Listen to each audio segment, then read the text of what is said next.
Coming up on episode 370 of Wheel Bearings, we've got the Mazda CX-70, the Lamborghini Huracan Sterrato, the Hummer EV SUV, Mazda's EZ-6, Ford's home charging, Enel X Way shuts down in America, Ionna starts building their first charging station, cuts to Ford's BlueCruise pricing, new Ford Expedition, Rivian surviving the hurricane, all that and more with our special guest, Chad Kirchner.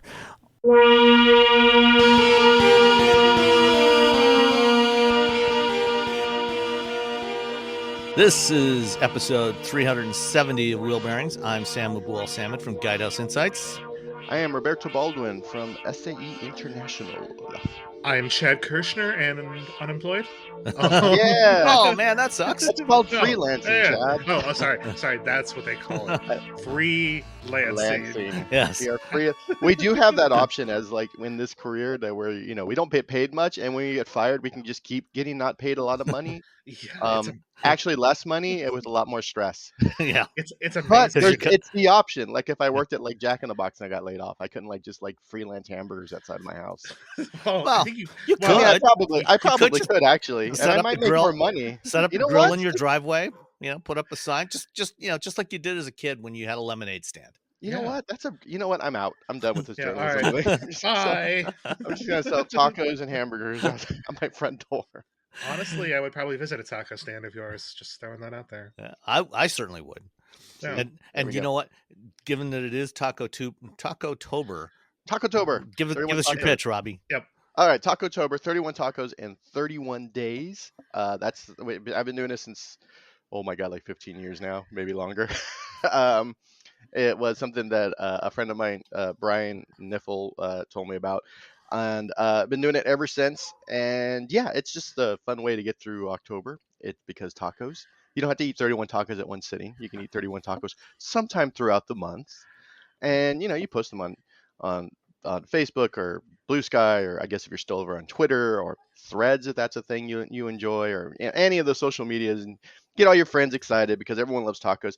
And another thing is that every year I ask people to donate money to Feeding America during TacoTober, because as a kid who grew up stupid poor, I remember the holidays were super, super tough.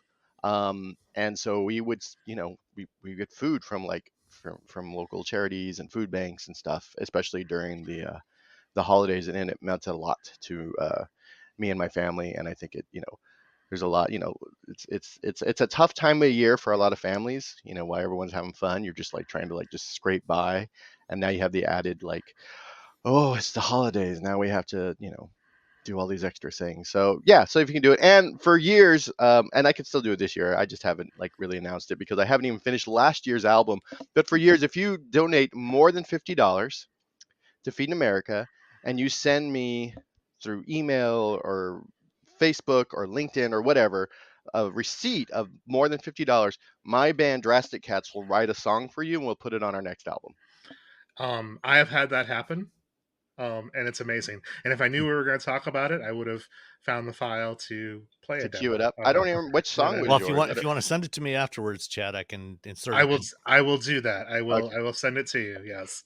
Was it about cars? It was. Yeah. Okay. Yeah. The car ones are always fun because it's always it's sort of almost the same genre, where it's just do do do do do do do that fun bass line.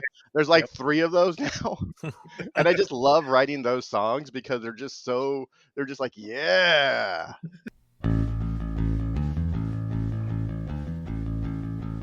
1, 2, 3, 4.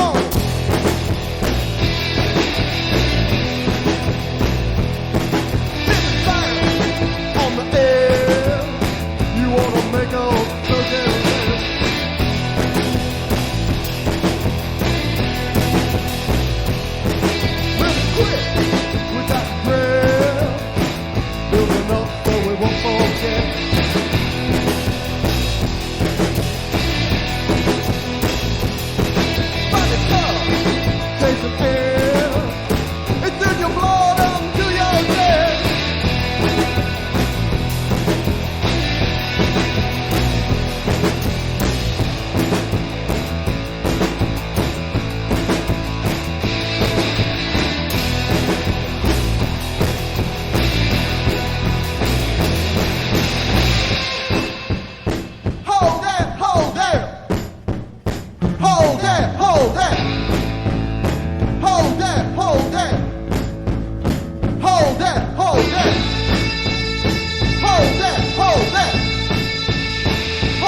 Yeah.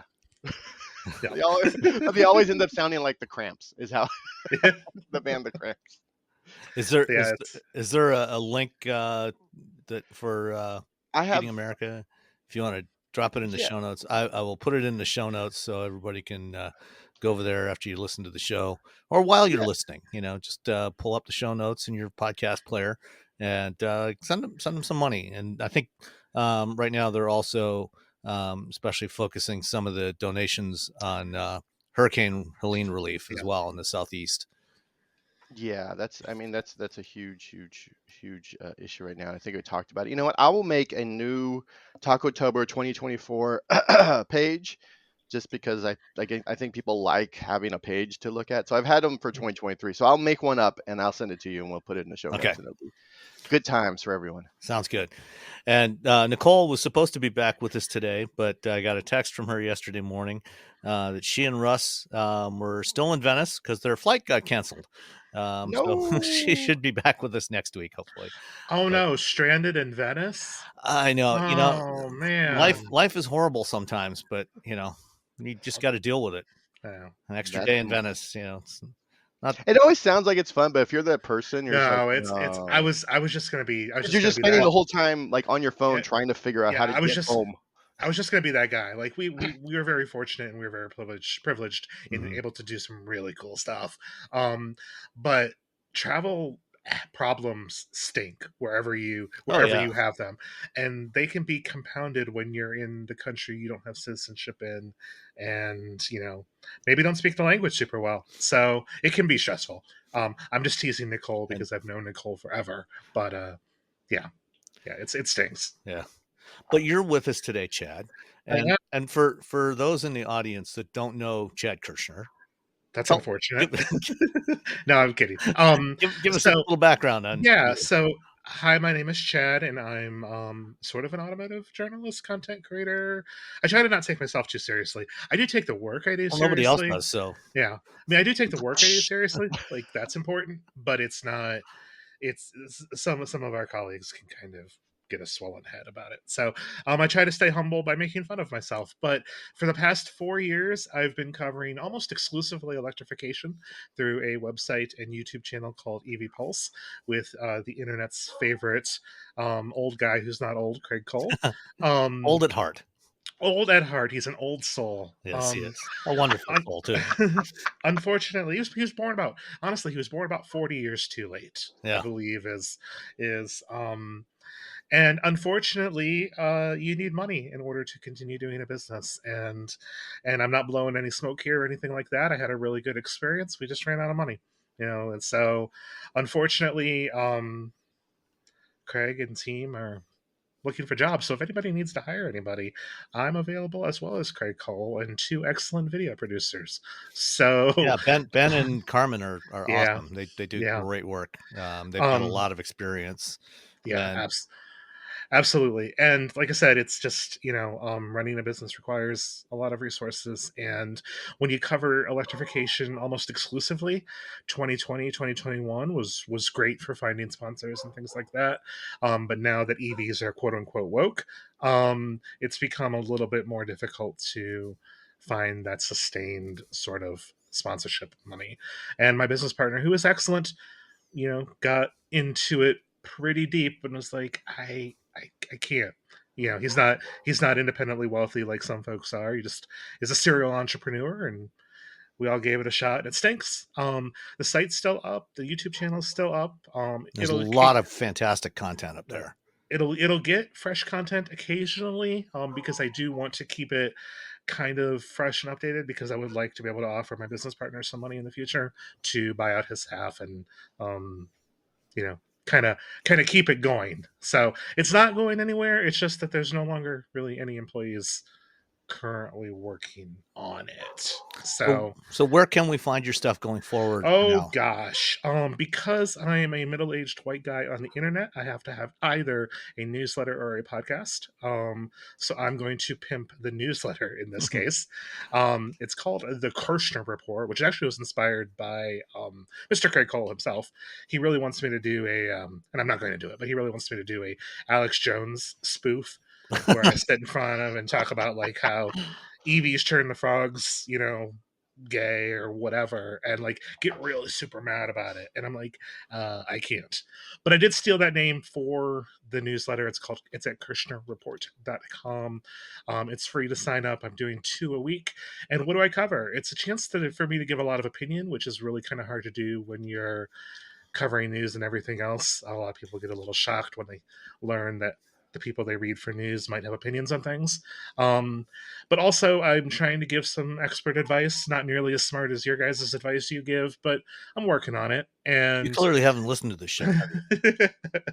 and also, just some observations and advice and recommendations around media, automotive media and stuff covering it. So like I'm not sure exactly when this is going to drop, but one of my most recent sort of posts will be I'm probably saving you 10 grand if you read it, because if you're starting a YouTube channel in 2024, you need to know what I'm going to tell you. And it's there for free. An automotive YouTube channel, if you want to start like a fake business business course YouTube, like go do that yourself. But if you want real advice, that's what I'm there for. And I've got some other things I'm working on too. There's a electric focused kind of site that I'm kind of tooling around with. That's is mostly launched, and then I'm also working on a couple of other things. Kind of throwing some spaghetti at the wall right now, see what sticks. I'm going to freelance for a bit, but I really don't want to have to get a real job. I really don't want to have to do that. So, long story short, I'm trying to find ways to avoid doing that. But there's some exciting things coming up that I'm looking forward to covering. I'm sure that you talked about the Scout reveal that's within a week or two from now. Yeah, a couple of weeks. And we're getting ready for, I'm not going to SEMA, but SEMA stuff's out there, LA Auto Show stuff's out there, and even CES stuff is now starting to get out there. So we're getting into a busy time. Are you going to the Scout reveal? I am, yes. Okay.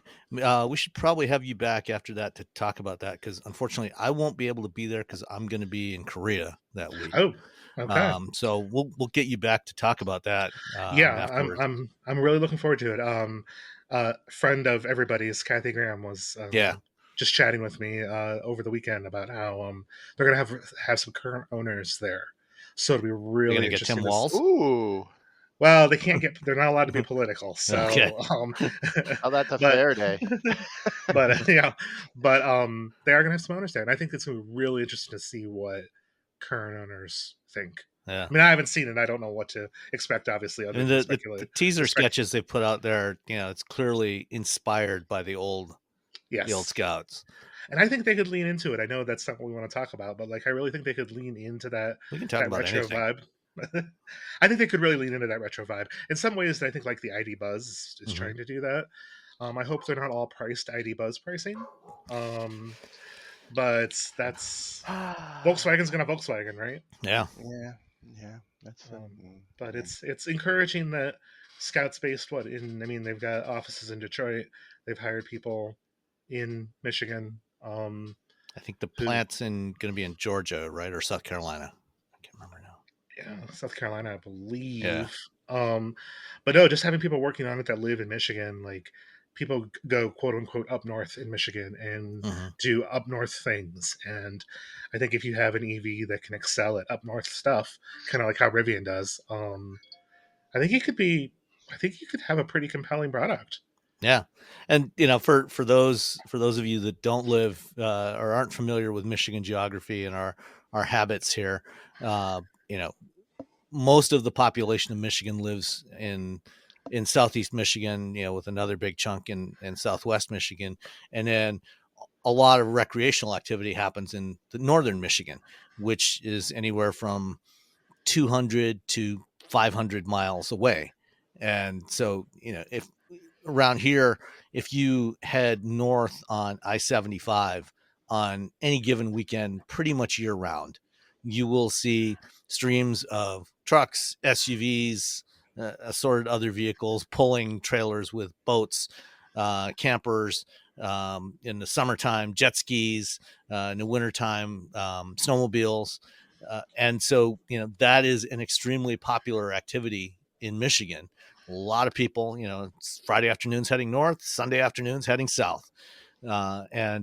So, having a vehicle, an electric vehicle that can handle those kinds of tasks would be, that would be, something that would kind of set them apart if it really could handle those tasks, with minimal charging hassle. Well, and what I've seen, 2 points to that I would really like to make, which is one, last fall around this time, Craig and I did a little bit of an adventure with some help from Nissan. We visited all 5 Great Lakes in a single day in an EV. That was a cool video. We took an Aria.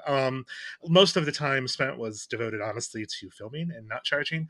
But what I really thought was impressive was the charging situation has gotten a lot better north of Detroit. It's not great, but there are places, especially more of the tourist-focused towns, that are sitting on reasonably decent DC fast chargers. And if you can get all the way up to Mackinac, there is all sorts of charging options for you there as you head into the Upper Peninsula.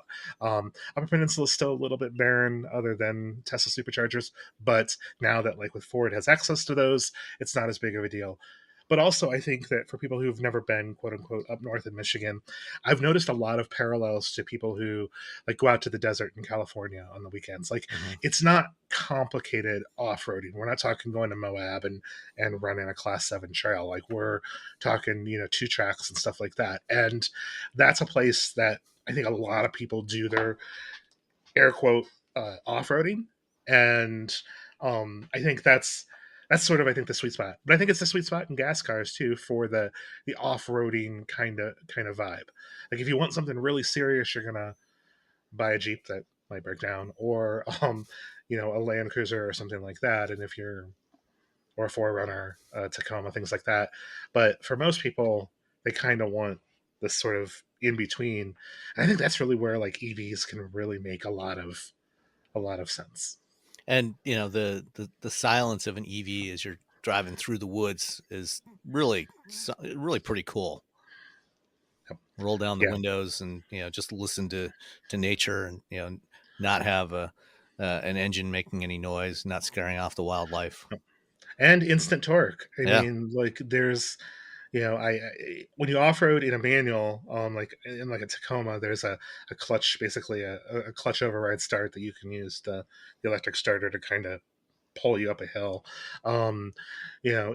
which is an interesting thing. And you kind of have a direct connection with a manual transmission to the wheel. I mean, you don't technically, but you do.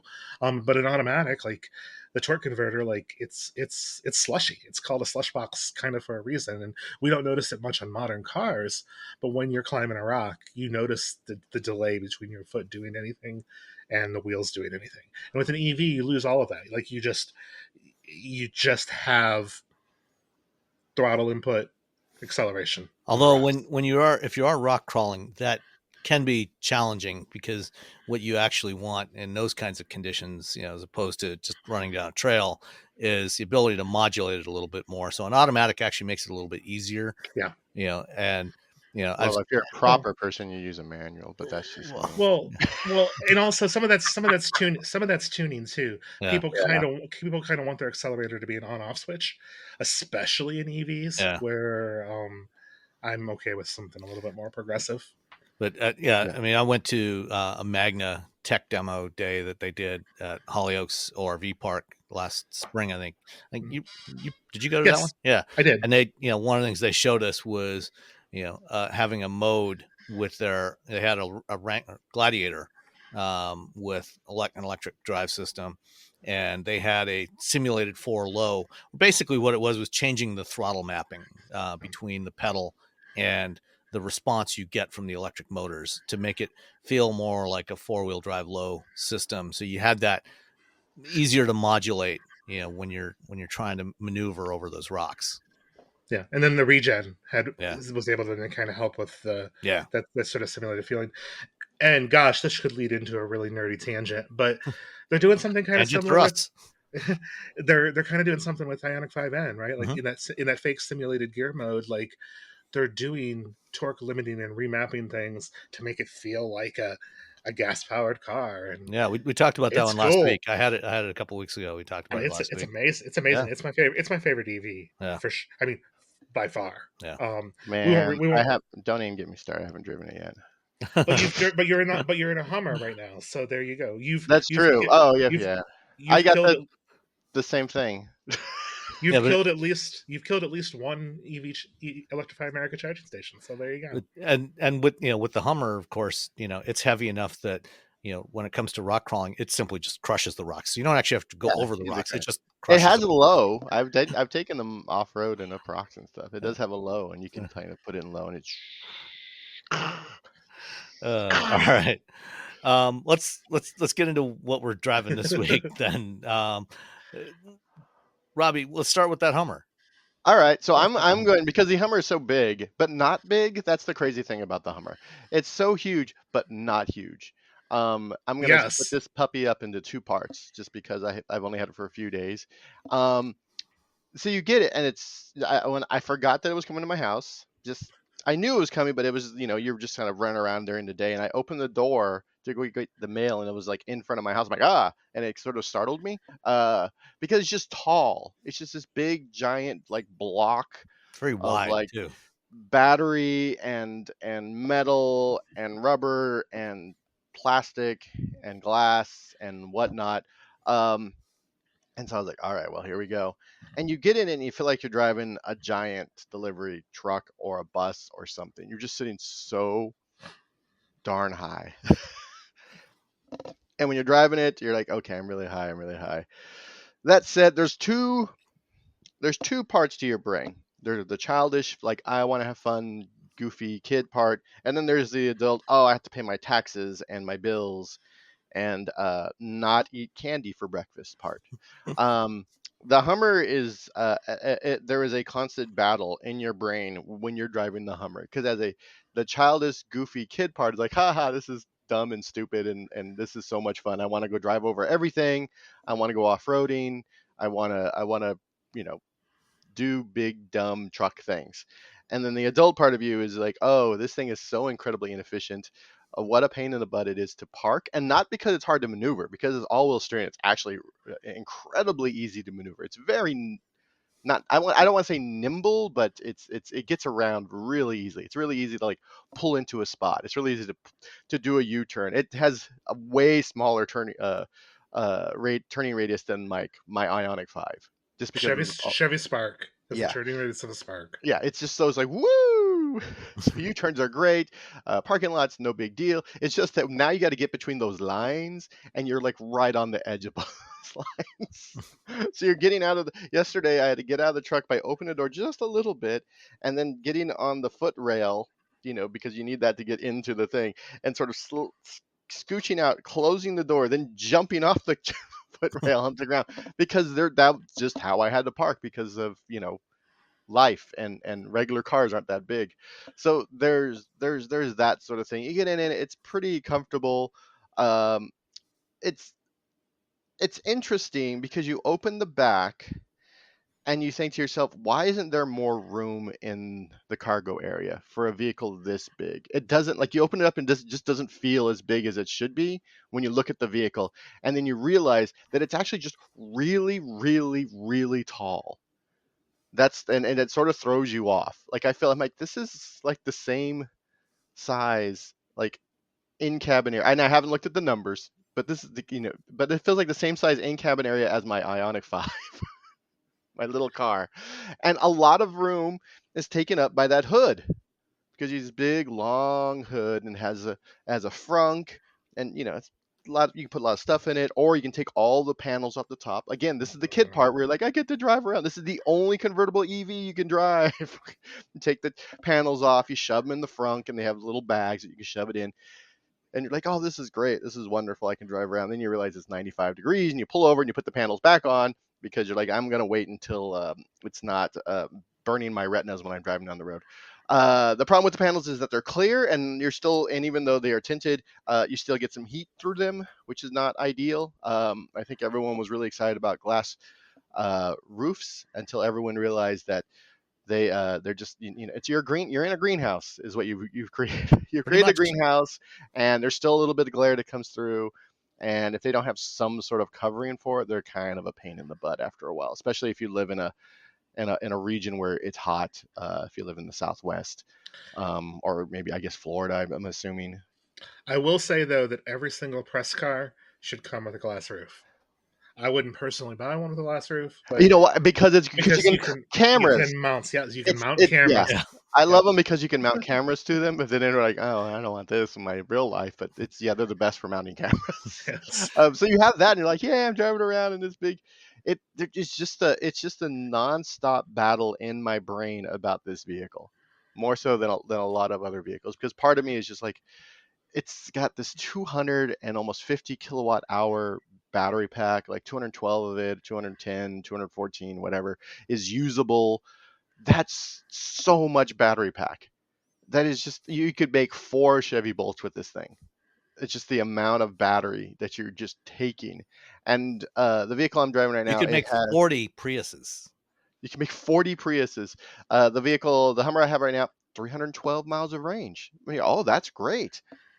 But it's also from a 200 and like 10, 12, 210, 215 usable capacity battery pack. So it's not efficient at all. Right now I'm getting like 1.6, 1.7 miles per kilowatt hour.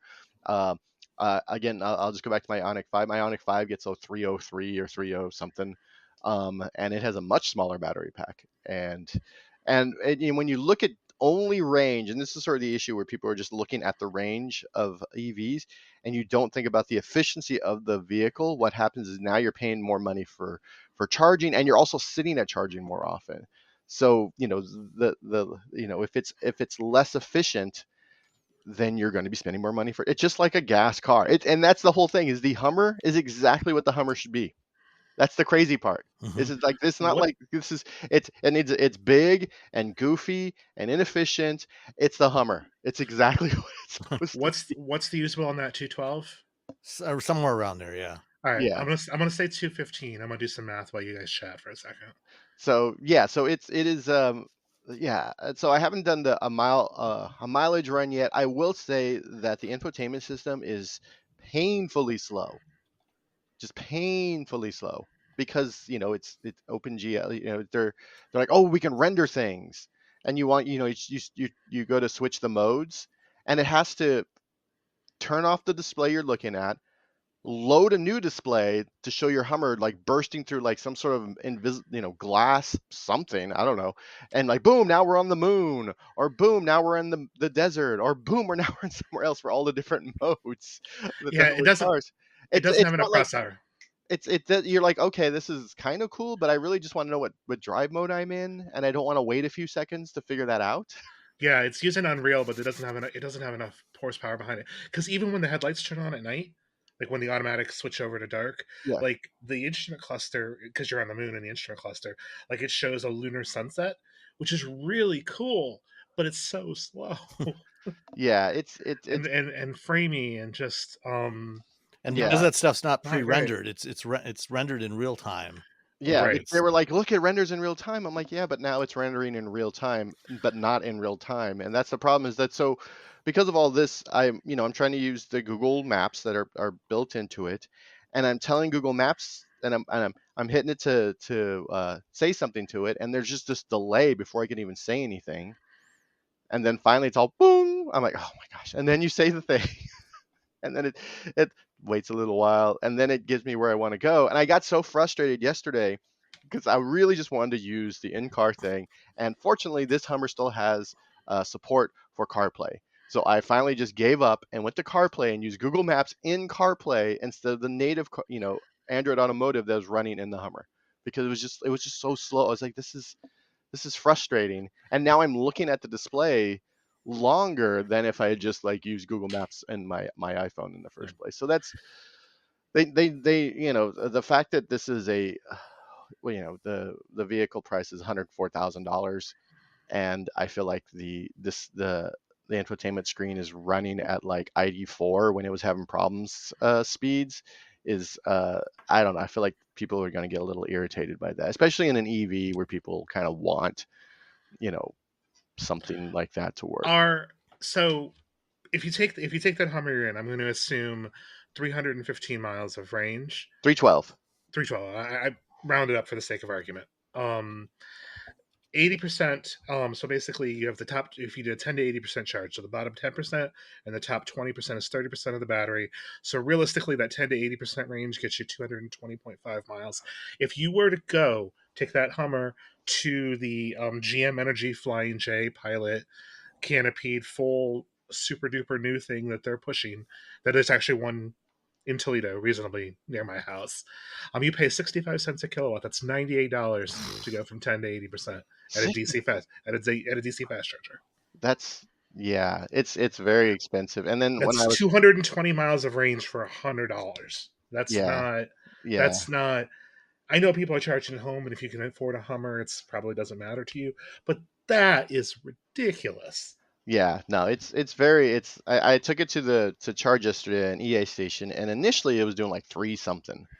And it was great because like, oh, but it was still gonna take like over an hour to charge. I was like, this is bonkers that it's taking. And then it just like shot down to like the 30s. Yeah, and you then thermal. the high 20s. You thermaled it. It got too hot. Yeah, it was also like 95 degrees out. So there was a lot of things working against it. But for a shiny moment, I was like, well, all right, well, at least it's charging quickly. Psych. There's a lot of people who would probably disagree with the statement that I'm going to make, but the Hummer buyer and the G-Class buyer are the same type of people. Yeah, no, I think different, maybe different classes parts of the or different country, maybe. Yep. Yeah, but they're buying the cars for the exact same reason. Yeah. And so anyway, I'll have more information next week about it. Again, on one hand, I'm like, this is ridiculous and goofy and fun, and I want to go drive over everything. And then on the other hand, the part of me was just like, oh, come on. But you look again, but I'm saying, oh, come on. As somebody who would, if this was a regular gas Hummer, I would be thinking the exact same thing. Like, come on. Except for the infotainment system. Oh, and the rear tailgate for some reason doesn't want to work. But except for the infotainment system just being laggy, it's just like, all right, yeah. I mean, it's cool the way they've had it set up. It's 400 volts. It becomes 800 volts when you charge it, so that's really cool. The fact that it's all-wheel steering, you can do crab walk, like all these fun things are part of this vehicle, and you're like, hee, and they're like, oh wait, but it's so inefficient. We don't talk enough.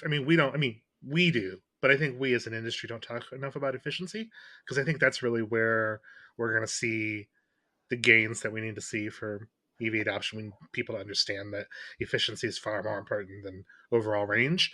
But I'm with you on the Hummer entirely, and I think that there's a group of people out there that don't think that EVs can be fun. And the Hummer's fun. The Hummer's hilarious. Fun and hilarious and goofy. And you know what it makes me want? It makes me want a smaller Hummer. Like if it were like 3/4 or half the size, I'd be like, this is what I've said on numerous occasions. When GM decided, okay, we're going to build EVs, we're going to bring back the Hummer brand as an EV. Instead of this vehicle, what they should have built was an electric version of the Hummer HX concept from 2009. Yeah, and I don't know if you guys remember this, but this was a Hummer concept that they launched in 2009. Just before early 2009, just before they went through Chapter 11 bankruptcy. And it was basically a Wrangler-sized Hummer. So it was smaller than the H3. It was basically a Wrangler-sized Hummer. If they had introduced that thing in 2021, the same time that they introduced this thing, they would have had a vehicle. This is at the time when Ford was bringing out the Bronco. Wrangler was still doing great. They could have jumped right into that market segment with the only EV in that segment. And they could have kicked ass. It would have been brilliant. They probably would have sold as many of those things as they could possibly build. Oh yeah, and it would have been way more useful. When I went to the GM design studio, I don't know, a while back, there's an article about it on Ars Technica where they showed off their little EV truck, and they did a tease of something that is about the HX. It had Hummer headlights. They pulled up the little corner. and he saw the Hunter headlights, and it was about the size of the Hummer HX concept. Everything else was covered in a sheet, and it probably, who knows, it was probably just blocks of wood. But like they pulled it up, and the very front in the corner had the Hummer headlights, and I was like, oh, something smaller and funner and funner, something small and sort of adventure-y. No, I think they would have killed if the Hummer HX concept, if it had come out. Oh my God, can you imagine? Like, I'm going to take the doors off and the top off and all this stuff, and I'm going to feel a little bit better about the fact that I don't have a 250 kilowatt hour battery pack sitting underneath me. No, I think they would have. They would have killed with this thing, and it's unfortunate that they were like, well, let's just do the big thing. Well, Raptor is my favorite pickup truck. I mean, hands down, Raptor is my favorite pickup truck. Which one? The F-150 or the Ranger? Well, initially there was only one. When it was like that whatever. Never mind. F-150. But when it was the only one. Yeah, when there was only one, it was great. The Ranger Raptor's better. Yeah, like it's just you drive it and you're like, oh, it's a Raptor, but it's better. And I think that's where the size comes into it, because like when I drive the big Hummer, like, oh, I'm ready to go invade Canada, like that'll be fun. Yeah. And it does drive a heck of a lot smaller than it is, like because that rear wheel steering is absolutely game changing on a vehicle that size, but it's still wide AF, and getting it into parking spots. I did the first drive in San Francisco, crossing the Golden Gate Bridge. We were going against rush hour, so we only had the 2 lanes. And because we only had the 2 lanes and it's pretty narrow, like I'm like the barriers, like it feels like the barriers like right here next to my face. Yeah, either a barrier or the fence. Yeah, which I know this is an audio only thing, so you can't tell. And then like the San Francisco Bay is like just out the other side. Like it feels massive, but the 4-wheel steering, it's I want everything to have 4-wheel steering. Anything big should have 4-wheel steering. I wish my Kona had 4-wheel steering when I'm driving it after this, and it is a game changer. And I really do think, and and the same thing with Toyota. If they had brought out the little mini FJ Cruiser EV, I still think the VinFast VF3 when it comes out. I know that we're all like, well, VinFast is essentially early '90s Hyundai right now, but I don't know, man. I might buy that VF3. If they get the VF3 and it has like a ridiculous lease, like the one right now, the VF9. Is that what we're selling? VF8. Sorry, the VF8. I'm gonna go down. There's one down the street. I'm just gonna go down and get a VF3. You know what would save Nissan? Would absolutely save Nissan? Xterra. Oh yeah. An electric Xterra. Oh, just do it. Yeah. They just need to do it. Or a Pulsar. They won't. Bring back the Pulsar. T-tops. They might. And the cool retro futuristic styling. Yeah. Pulsar. It's even got that right cool name. I mean, the car is just begging to be. Oh, that is good. Yeah, you're right. Yes. Everything about the Pulsar. I mean, not the quality of the original Pulsar, but the actual hey, we're bringing the Pulsar name back. Pretty cool. All right. Let's see, Chad. One of the things that we do on the show here is we have a little contest to guess the destination fees on vehicles. Yep. So why don't you go ahead and guess take the first guess at the destination fee for the Hummer? So General Motors tends to not be the worst offender.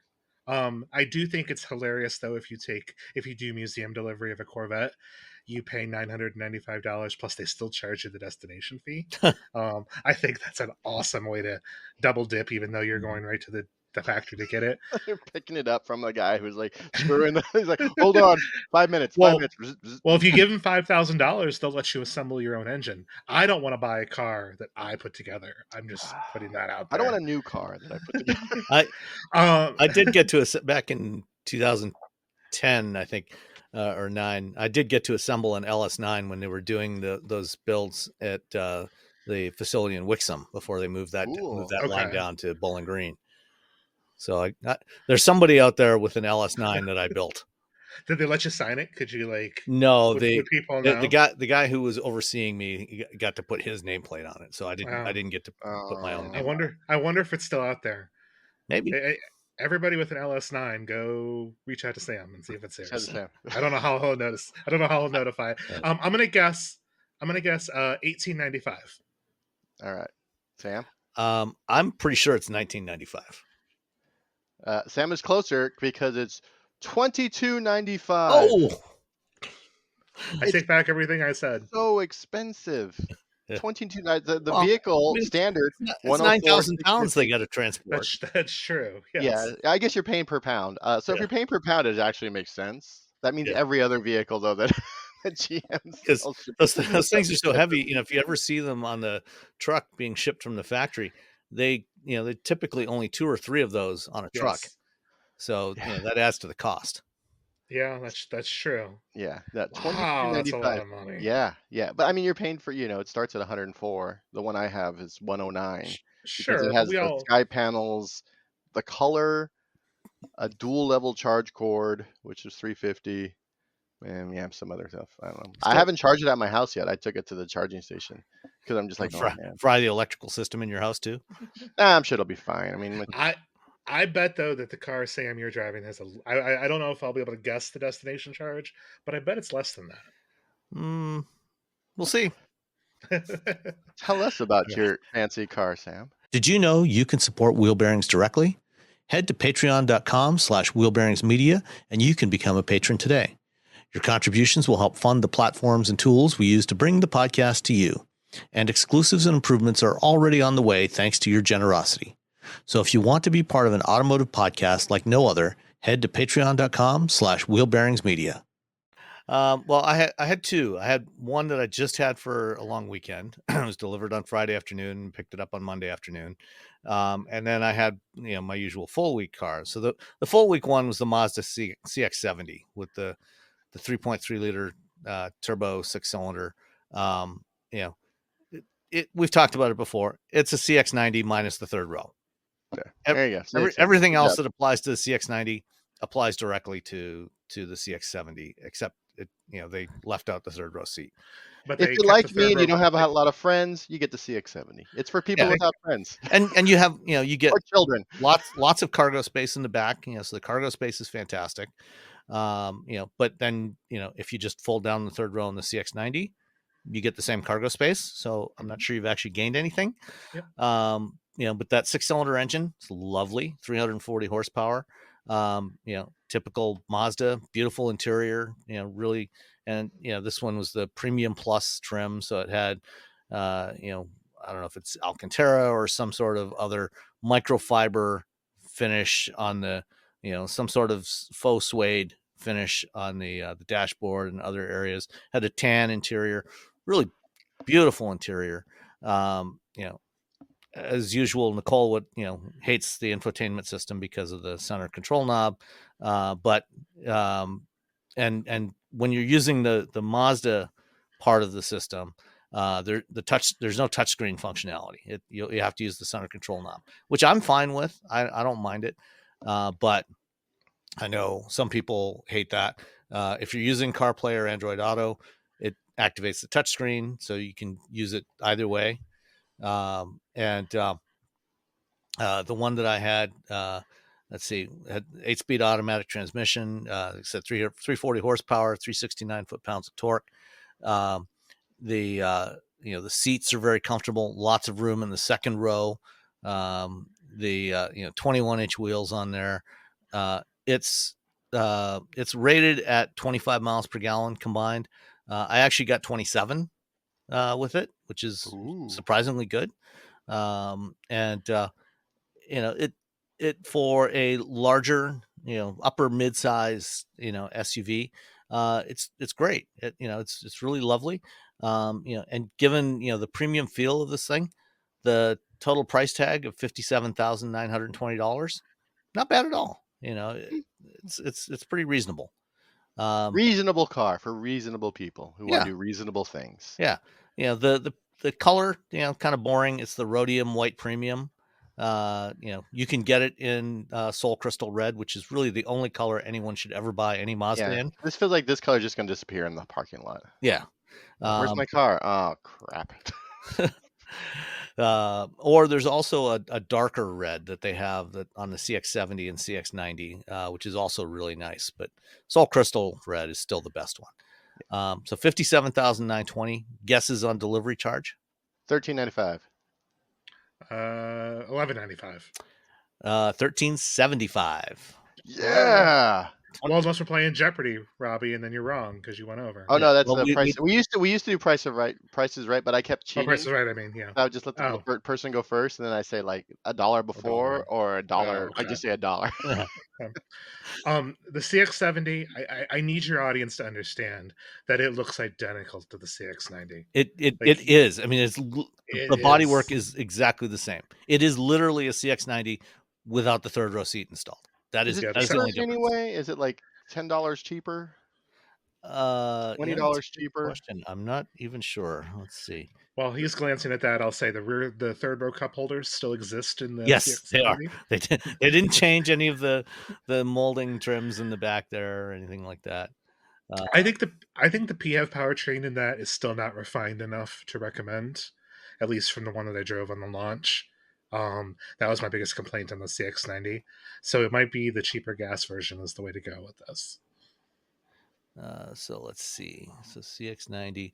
So CX-70 Premium Plus starts at $48,900. The CX-90 3.3 Premium Plus starts at $49,400. So you're paying about $500 more for that third row seat. So So it's a if you want to $500 if you want to option. save $500 and you don't need the third row, get the CX-70. There you go. Or you But can use it. Get the CX-70 and get $500 in other options, there you go. like a Absolutely. better paint job. Yeah. I mean, for let's see, the Soul Crystal Red, $595. So Boom, there you go. boom. See, we just made the the business case for the CX-70. Yeah. All right. And then the car that I had just for the weekend was slightly different. So the CX-70, obviously SUV, but not really intended to go off road. The other car that I had, generally in its typical form, clearly not intended to go off road. But the one I had was the off road edition. It was the Lamborghini Huracan Strato.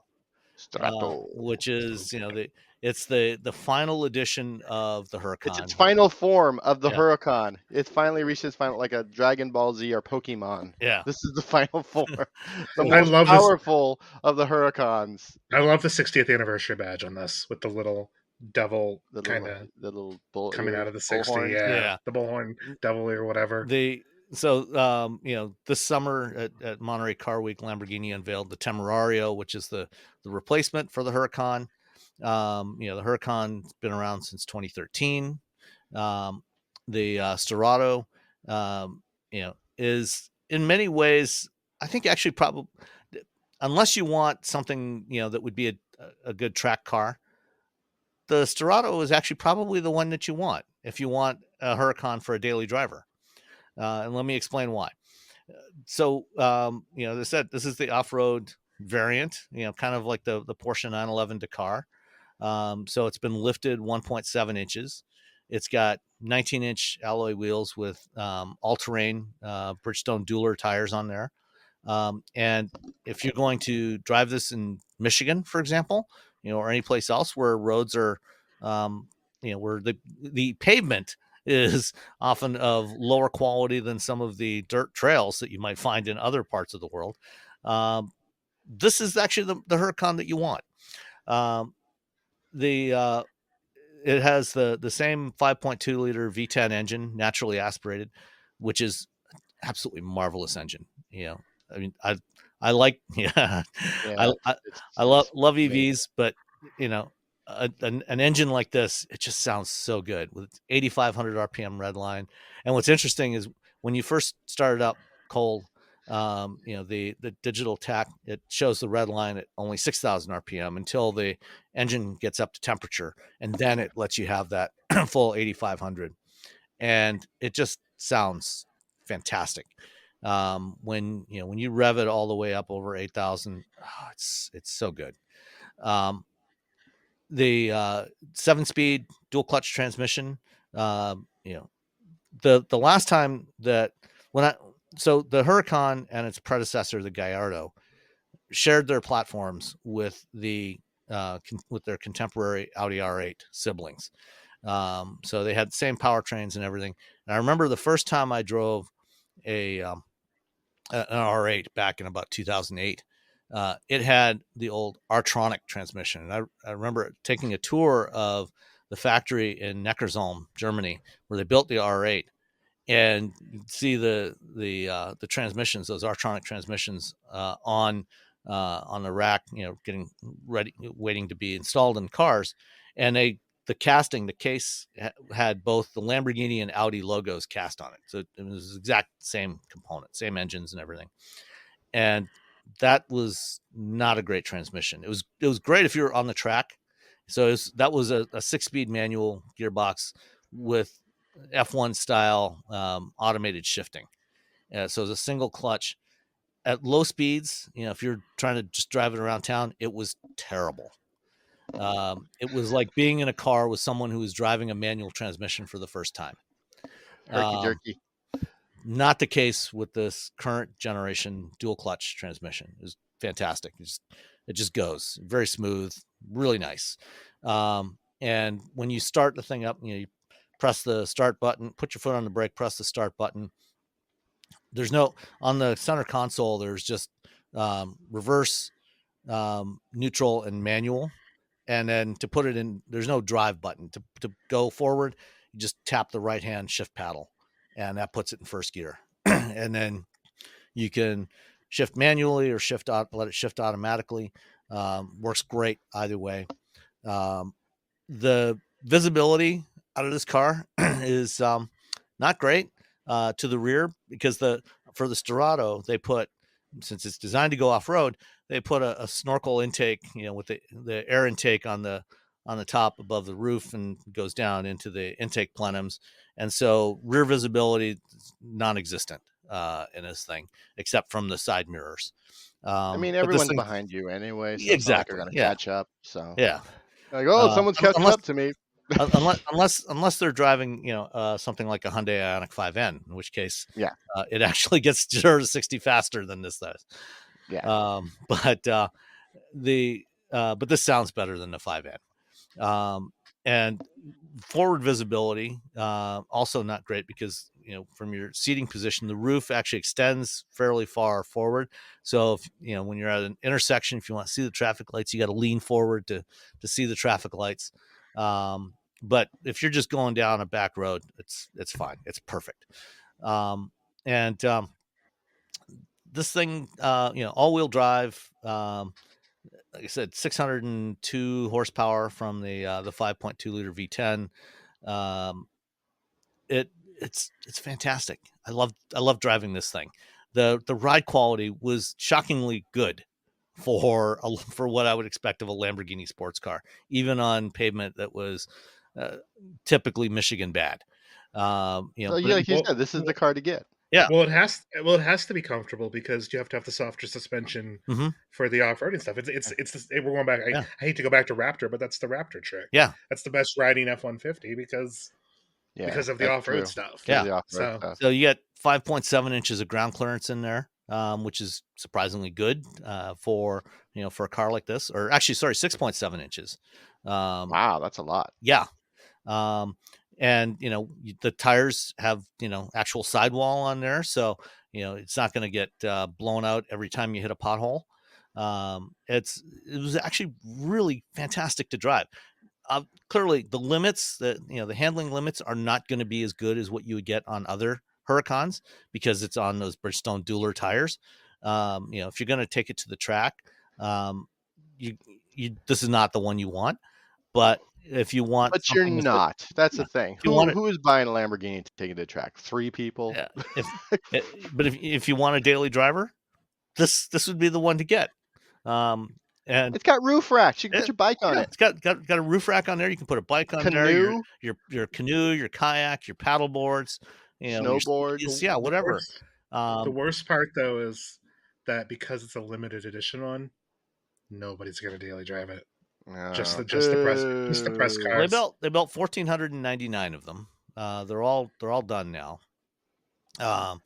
And it's the base price for the Huracan Sterrato, $273,000. $273,177 to be precise. Two and a half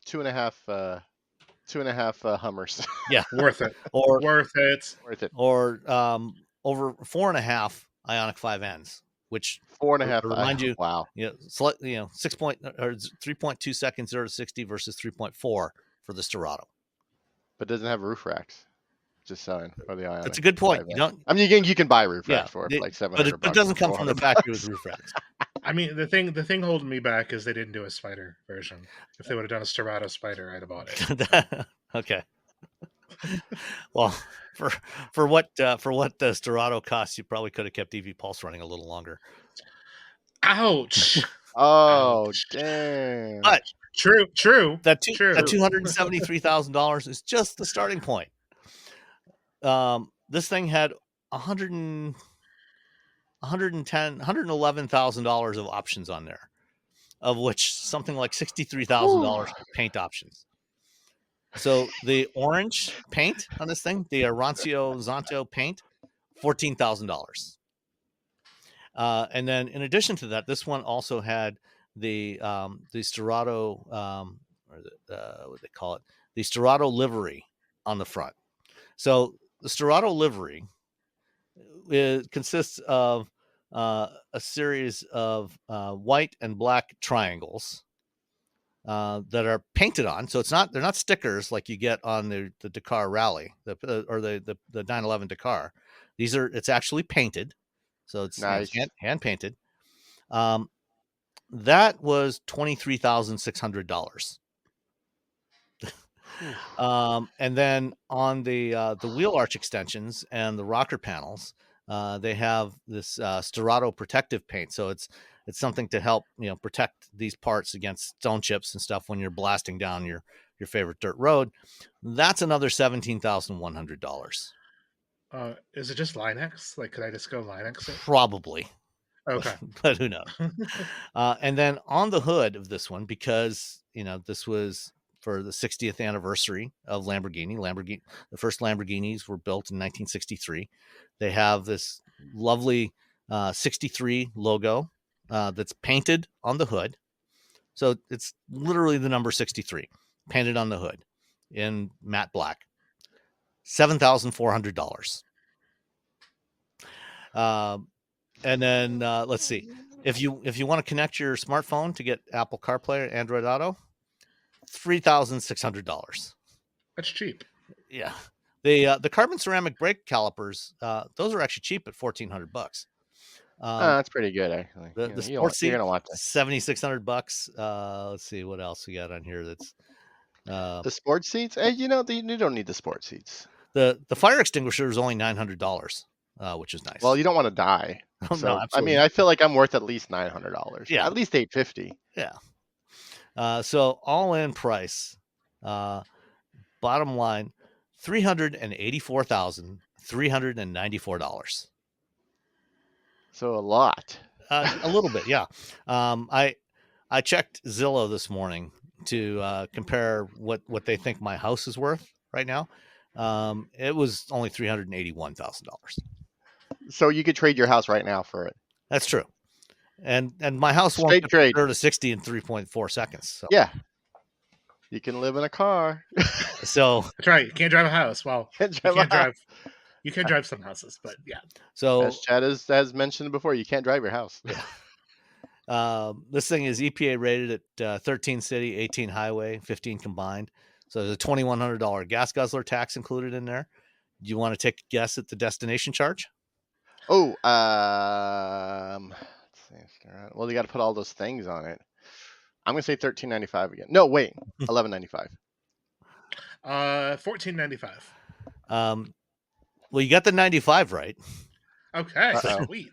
$3,695 for delivery. Oh my gosh! Do they put it on a 747? Like what? They might. They might very well do that. They might. They wrap it in chamois. Yeah.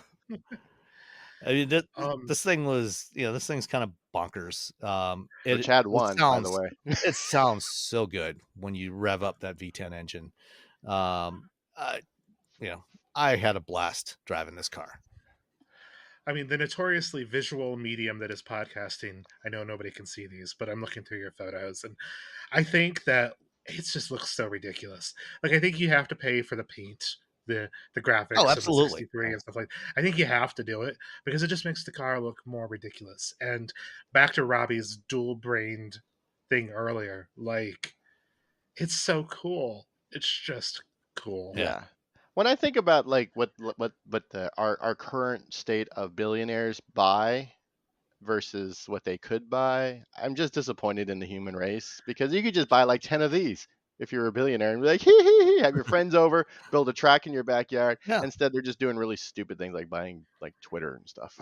Yeah. Just wasting their money. Or $500 million yachts, you know. Or a yacht, like a boat. What do you do? Like it's just a Well, like petri the dish on the new- water. I mean- Buy an awesome sailboat or something. Come on. I mean, this is really probably too cheap for a billionaire. I mean, you got to get to like that new Bugatti. That's Yeah. No, you get that's, this. you Because know, you're just like, yee-hoo! This is your daily driver. This Yeah. is your Honda Yeah. Civic and your this is your 2004 Toyota Corolla that you drive And around. this thing actually has a decently sized front trunk as well. I mean, you could put, you know, a couple of backpacks, or, you know, you could put enough stuff in there for a weekend getaway with you could put a top case on the roof racks. Go away for the Yeah, weekend. well, I mean, you're going to put the snowboards and skis up there, or your bikes. it's the perfect Michigan car. It's the perfect Yeah. Michigan car. Exactly. It's a perfect all-around daily driver. I don't know why people aren't buying this. Yeah. Who are billionaires? I mean, the biggest downside is, and we learned this from Silicon Valley, is the doors don't go up. The That's boat true. doors- They do just go out. Yeah. Well, you buy this and then you get like a 750S. Yeah. There you go. Done. Consumer buying advice. There you go. That's what I come here for. If you're a billionaire and you're listening to this podcast, I have a lot of questions for you, but also, what are you doing? Stop being stupid. I want you to have, I don't know. Every state should have, let's say, 5 animal shelters, just like cool shelters, like with like just dogs and cats and raccoons and whatever, running around having the best time of their lives. Stop doing stupid things. Come on. And then all of the cars together. and then all the support cars for those animal shelter sanctuaries could be Lamborghini Stratos. Exactly. There You put a little kitty cat, drive it around. Did you drive anything this week, Chad? No, the most recent thing that I've been in was actually the BMW, the i5 M60, which I don't know if you guys have talked about, but I think it's ugly, but I adore it. It is It's so great. good. It's so good at being a BMW sedan. Oh, it's the best. The Like- 5 series. The eyes are the best. Whatever series they're in. It's so hard to articulate, I think, to somebody who's never done it. But if you've never driven like a mid-size, like a 5 Series sedan at like highway speeds, like it's such a different experience. And you're like, oh, that Autobahn thing kind of makes sense, because like this car just, I mean, it has a decent number of horsepower. It's like 600 something, I think, with the M60, but it's like a cruise missile. It's so cool. It's so very good at eating highway miles. Charges reasonably well. I just think the i5 is a little ugly. I don't. I drove it up and down. Yeah. I drove it to LA and back. Fantastic. Yeah. I like the looks of the i5 better than the i4. Although, if I was buying one, you know, I would probably just close my eyes and buy the i4. You know, I like the little bit smaller size of the i4. Same. Yeah, but, I like the i4 but better. you're absolutely right. I mean, the i5 is fantastic to drive. And it's got this really cool thing. Mine had the augmented reality instrument cluster display. Mhm. So like when it's paired with the level 2 ADAS, it puts little green squares over top of cars and traffic. And I felt like I was Maverick in Top Gun. They're trying to lock on and get its own. Yeah. It's so, I don't know. It's, yep. But yeah, it was really efficient too. Like I was really surprised. Like and Sam, I think you can probably explain to me why this is the case, but I've always been told that like, oh, dedicated EV platforms are naturally going to be more efficient. BMW seems to have countered that narrative at least a little bit. You know, I once said to you know, to Oliver Zipse, the CEO of BMW, it's like, why aren't you doing that? Why are you doing these flexible platforms?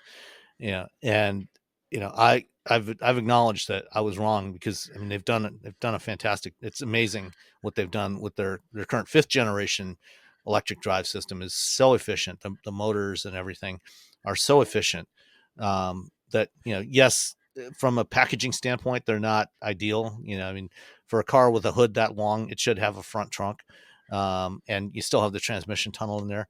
But forget it. It doesn't matter. The rest of it is so good.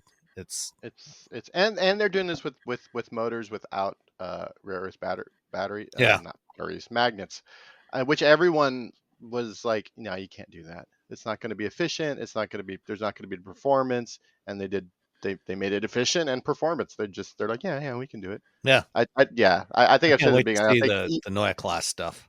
I don't think BMW gets enough props for its engineering with those vehicles, just because they're just sort of invisible on the road unless you sort of know. Yeah. You don't realize that people are driving around in a lot. Well, I think it peaks at 205 kilowatts, and I was able to hit that easily, and charging wise, and I haven't broken down the data yet because a lot of things has happened since I drove that car, but it charges reasonably well too. Like, it's just good. Yeah. It's just really good. Yeah. No, I think I got like 212 in it, like when I was charging it when I went on my trip down to LA and back. So yeah, a friend of mine, when his lease was up on his Mach-E earlier this year, he turned that in and got an i5, and he loves it, and he thinks it's fantastic. So, all right, let's move on to some of the stories of the week. Let's start with the Mazda EZ-6. Easy like Sunday morning. Why can't we have this car? It's called China. It's Chinatown. Yeah. Chinatown. So right now, this is a China only model. It's it is basically a new generation Mazda 6, but it's electric, and it's got this is what we should have got instead of the MX-30. Yes. Yeah, that MS, man, there's terrible, worst car I've driven. It drove fine, but it didn't drive like but it doesn't. Yeah, it didn't drive like a Mazda. It didn't drive like a Mazda. It was the promise of a Mazda should be, and it was not that. And then you're just like, oh, because like Anyway, we should have gotten this. This is a really pretty sedan. Yeah, I'm sure you guys have talked tariffs to death, but like, sometimes the Chinese get some pretty cool stuff. They get some cool stuff, and it's cheaper to build the cars, and they're they don't have as much homologation it's completely different, and so it's less expensive for automaker. Blah blah. There's a billion reasons why you won't get this car for under $23,000 in the United States, even if they decide to build it. There's just no way that's going to happen. Yeah, but $35,000 version of this car would be. People would be pretty like, stellar, if it could get this car for $35,000, even $40,000, I would probably buy it. Yeah, no, it looks fantastic. Yeah, it looks amazing, and it still drives like a Mazda. Oh, yeah. This is your i4. This is the one that goes up against the i4. Really? Well, it says this has a range extender, so. Well, you can get one. There's also one with that range extender. Oh, is there? So there's a normal one as well. Yeah, yeah. So you can get it. I don't know what it has in it. What's it? What motor? 258 horsepower motor on the rear wheels, 0 to 60 in 6.2, and 121 miles or 124 miles on CLTC, which is what, like 60 EPA? Probably about 75. 75 EPA. Yeah. So 56 kilowatt hour or 69 kilowatt hour batteries. The larger battery gives you 373 miles, so it's going to be probably about 275 or so, 260, 275. So little EV. Yeah, that's fantastic, and it's got Mazda styling, Mazda design language. So hopefully we'll see them bring something like this to market here in the coming years. I'm assuming at the price point it's like 400-volt architecture. Yeah, almost certainly. Surely, yeah. They don't have the. And it's probably LFP battery, but that's fine. Nothing wrong. Whatever. Yeah. All right. Now charging. We've mentioned charging a couple times. Let's start with Enel X Way. Okay. Let's do that. I've talked to a bunch of people. I got an article I'm writing up, but I'll tell you all here because I'll give you the link tomorrow. It's going to go up tomorrow. Okay. Did you actually talk to somebody at Enel X? No, because there's no one there. They've all been laid off. They're all gone. But did you, Chad? I've talked to No, I didn't. former I actually, employees of I Enel I was X. gonna say I know somebody I can reach out to, but I just haven't. Yeah. Yeah, Yet, no. I reached out to a bunch of I guess at this point former employees of Enel X, and I'm sure Mhm. they have not replied, but I'm sure there was probably some sort of, hey, we'll give you X amount of money. Here's an NDA, and you're just like, well, I don't have a job now, so I guess I'll sign this, get the money, do the NDA, and not talk to a random reporter and Mhm. potentially lose my money because that it doesn't help me at all. Which I So completely understand why people do that. NDAs are dumb, but what are you gonna do? we've had a bunch of through my business partner's business, we've installed several commercial Enel X chargers, juice boxes. So like I'm very intimately familiar with what they do and what they no longer do. So for you, for people of Yeah. enterprise, there are a couple companies. There's Charge Lab and there's Nodo or Nudo. No Nudo. Nudo. Anyway, there's two companies that you can reach out to. Charge Lab told me that if you want to talk to them, they'll have to send someone out, not from Charge Lab. They have like partners and stuff. They have to come out and make some adjustments to the stations, the setup, whatever, and it'll work. But you have to do it before October 11th. The top October 11th, the servers go down. Pew! They just turn a little. There's a big switch. When they're turning off all the power on Like the Death the Death Star and the Death Star, Star. Yep, that's what yep. they're going to do over at the thing. The problem is that like Charge Lab doesn't. They're trying to get a hold of the people who are in charge of the company now, which is liquidators. Liquidators don't give any. They don't care. No. They don't care about like keeping servers up. They don't care about whatever. We kind of jump to the actual point here, which is Enel X, the current makers of Juice Box, are abandoning North America. They're gone. They're They've left. peace out, yeet it out. And they did it in a way where they had, they were working with other companies in order to do a transition, and then they just decided, nah, never mind. We're just gonna leave early. So if they had waited until like mid-November, there would be systems for people to very in a leisurely way transition from the Enel X back in to these other companies. Yeah. But because they didn't do that, now everyone's scrambling and losing their minds trying to make Right. this work. Well, in Fox, I mean, like when they were owned before they were bought by Enel, like they're the OG EVSE stuff. Like they've been around since dinosaurs literally roamed the earth. Like it was one of the go-to brands when people were like, "Hey, what hardware should I buy?" When we independently tested stuff when EV Pulse was still mostly a going concern, we still really liked their stuff. We recommended it, and they're just like, "Nope." I guess the only positive to this is, thankfully, they adopted what OCPP Well, to they ish mostly adopted. It's ish. OCCP-ish. It's not they're part of the Charging Alliance, but they were never. It's not. If it was pure OCPP, it'd be a lot easier for everyone to just sort of take Yeah. over. So right now there's a lot of like sort of like figuring out, making it work. For the people who have chargers at home, here's the deal. If you are a company and you see just a bunch of abandoned chargers that people have already paid for, you're not going to get any money for, there's no business case for any company to take over those home residential chargers.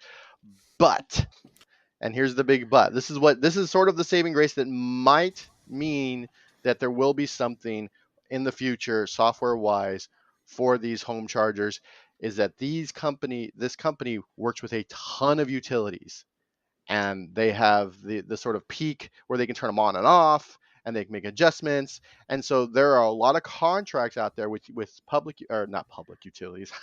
This is America. What am I thinking? There are a lot of contracts out there with utility companies where if someone can come in and take over those contracts, there is an actual business case for having software, or at least some semblance of software. Maybe it's an app, maybe it's a web something, to continue to make those work with an app, so you can still schedule them. Because what's going to happen is when on October 11th, scheduling is going to go away, because the way they do their scheduling is it pings the back end. So because my concern was like, well, will it still schedule? Nope. So if you have one of those, scheduling goes away. And it might not happen on October 11th, it might happen a few days later, but it's going to stop working because it has to continually ping the back end in order to say, oh, what time is it? Oh, when do I schedule? Okay, what time is it? Oh, when do I schedule? Because it's always looking for you to say, oh, I've changed my scheduling. Or it's looking on the back end to say, oh, the utilities tell me to change the schedule. Utilities tell me to turn off. The utilities tell me. And so because it's going to hit nothing, the machine's just going to be like, well, now I'm essentially just a dumb Yeah, they become dumb chargers. chargers. You So can schedule in your car, which is great if you have like one EV, and so it still sort of works. But if like something goes sideways, there's no customer service, there's nothing. So the fingers crossed that because of these utility contracts, that there is going to be something that'll allow these servers or these they'll allow customers to keep using these residential units at least close to what they were doing before, at least being able to like schedule them and tell them to turn off and on and adjust the amperage, because you can adjust the amperage on some of them. From a pragmatic standpoint, I'm not gonna disagree with Robbie at all, but You can. I will say that, like, this is from information from people I've talked to who are working on making this happen. Yeah. Dumb chargers aren't necessarily the worst thing in the world, and while yes, there's no longer going to be a company around to warranty things or things like that, there's not really a whole lot to an EVSE that could go wrong as long as it was wired properly, for the most part. Yeah. Being able to yes, if you have an agreement with your utility, yes, that's a problem, 100%. If you were just using the scheduled charging function and you have one EV, just schedule it in your EV. Now that's a problem for us, the three people on this panel. Yeah, for us because we have a lot of EVs. Because we're in a lot of EVs, so it's way easier. It's way easier to schedule it on the charger on the EVSE than it is to set it up in the car, because X, Y, and Z. A lot of cars now, though, are getting smart enough to know where they are. So you can set up a schedule at home. You can schedule at work. If you know that your work charger isn't particularly fire code friendly, like, you can turn the amperage down on how much it'll take. It'll remember all of these things. Tesla's been doing it for a long time. I want to say that BMW that I was just in allowed for some flexibility that way. So the cars are getting smart enough. Pretty smart. But yeah, the utility stuff, like talking back and forth to a utility, yeah, the EVSE has to be able to do that at this point. And as a dumb charger, that won't work. So hopefully there's a solution there for those folks, and also some people who may not know they might be affected, like the commercial chargers. Yeah, it can show you whether the station's up, it can show you how much electricity is being used, things like that. But it's also access control. So if you are run some apartments, and let's say you've got 2 juice boxes out front, and you got to go use an RFID tag to authorize it so you can charge, like, none of that's going to work. When they switch over to dumb chargers, they're just going to work, regardless of whatever access policy you had set up on it. So that may bother some business owners. Yeah, it's all very fluid. The people I was talking to, they were just like, well, this is what we know now, is that we can, companies have, it's sort of a land grab, to be honest, for the enterprise stuff. So there's a couple companies that are saying that they can take over that. So that's great for the enterprise people, but for the at-home residential people, yeah, right now it looks like there's a pretty good possibility that those will come back online at some point. But it's not 100%, and it's still sort of, again, it's if this were, say, a company that didn't have deals with utilities, those would they would never come back online, because there's zero business case to just take over the back end of residential chargers that have already been sold, unless you decide to say, oh, we'll do it, but you're going to have to pay like a subscription of something dollars a month. From a home user standpoint, I'm not sure what the best advice here is to give, because I would really love to say, well, look, if you buy EVSE hardware in the future, make sure that it's OCPP or whatever compliant. Man, trying to explain that to my mom isn't going to work. So yeah. I do know that, like, when I review EVSE hardware in the future, that is going to be something that I'm going to look at. Is it capable of, because a lot of these companies, like I thought Enel X, I mean, Enel's the 52nd largest company in the world and the second largest utility provider. Yeah, they they're have an F1 they're major team. utility in Europe. Yeah, They have an F1. They sponsor F1. They Yeah. could have very easily, with their money, kept this company going for a couple more months for this transition, and they didn't. So if I'm gonna recommend hardware, I'm gonna have to recommend hardware that has a failsafe in case something goes wrong like this. Because with public chargers, yeah, you get that's EA's problem to solve, or Ionna's problem to solve, or Tesla's problem to solve. Like I don't recommend people go buy. I don't recommend site owners going and buying their own hardware, because, like in Southeast Michigan, there's a lot of Enel X DC fast chargers. I'm trying to think which county just got a bunch of them installed. Like there's DC fast chargers near Sam that might not work after the 11th because there's going to be no payment processing or anything on them unless somebody comes in and solves that. So as a business owner, I would be pissed. But for home users, like there isn't this option to have somebody else bring the stuff in. Yeah. Unless I know, Robbie, you talked about it a little bit. I think it was you talking about it. Maybe it was Gitlin. Like there are some companies out there that are like offering home solutions. Like here's X amount of money per month, and you get your parking spot. This is like for multi-use dwellings. Like you get your parking spot, and you get charging hardware, and you kind of get everything that's all managed by somebody else. Yeah, that's what companies like Nudo do. Yeah. They do that, with businesses and multi-unit dwellings, apartments and condos and things like that. And what was the other company you mentioned, Robbie? ChargeLab. So I talked to Nudo and ChargeLab, and Nudo seemed to from Nudo was like, we think there's a pretty good chance they can get the residential individual chargers up and running. And again, it's only because there is a business case because of all the contracts with the utilities. Yeah. At this point, you're just like, well, what happens in the future? Do you ChargePoint seems to be around. They seem to be doing some smart things, but at the same time, you're like, well, should I just buy chargers from established automakers? Like Ford's not going anywhere. But that's all just rebranded stuff though. Like it's like there's, I forget which automaker. You can be angry at Ford still though. You can say, hey, like with this, I'm always yeah. That's my secret cap. I'm always angry at Ford. But you can't be mad at a company that just doesn't exist anymore. Everyone can yell at Ford until they do something. No one can yell. We can all yell at but in North America, the company doesn't exist. It's liquidators. It's nothing, and they're all off in Europe doing, I don't know, eating tapas. I don't know what they're doing. Yeah.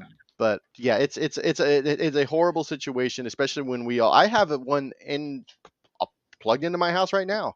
A juice box? And yeah, I have a juice box, and I have a ChargePoint charger in my garage. And I'm just going to take it out of the box and swap it out. Easy peasy. Yeah, there's a commercial. But again, that's just me. That's like I'm an insane use case that I don't, not people don't have level 2 chargers just lying around the garage. Right. I mean, yeah, my business partner, like I've got a space at the office that has chargers stacked up there. But also like there's an Enel X charger attached to the outside of that building too. So, but again, like, what do you recommend to home users? Like, you want the connectivity stuff, but like, can you even trust ChargePoint? I mean, I don't want to get sued, but like, they're still going through funding rounds. Like, they're not exactly, rolling in the dough. So like, who do you buy from? That's where I start thinking, I'm like, well, I guess you just get from OEMs because you have somebody to yell at. It's literally down to somebody to yell at. Or you just give up on the connected stuff and just buy a dumb charger. And for residential use, that's fine. And you can figure out how to program your car. For even commercial cars, for commercial customers, it does get much more complicated, and you do want some sort of managed charging for commercial customers. Yeah. Well, as we talk about though, like vehicle to grid and vehicle to home and stuff like that, you need smarter chargers. Yeah.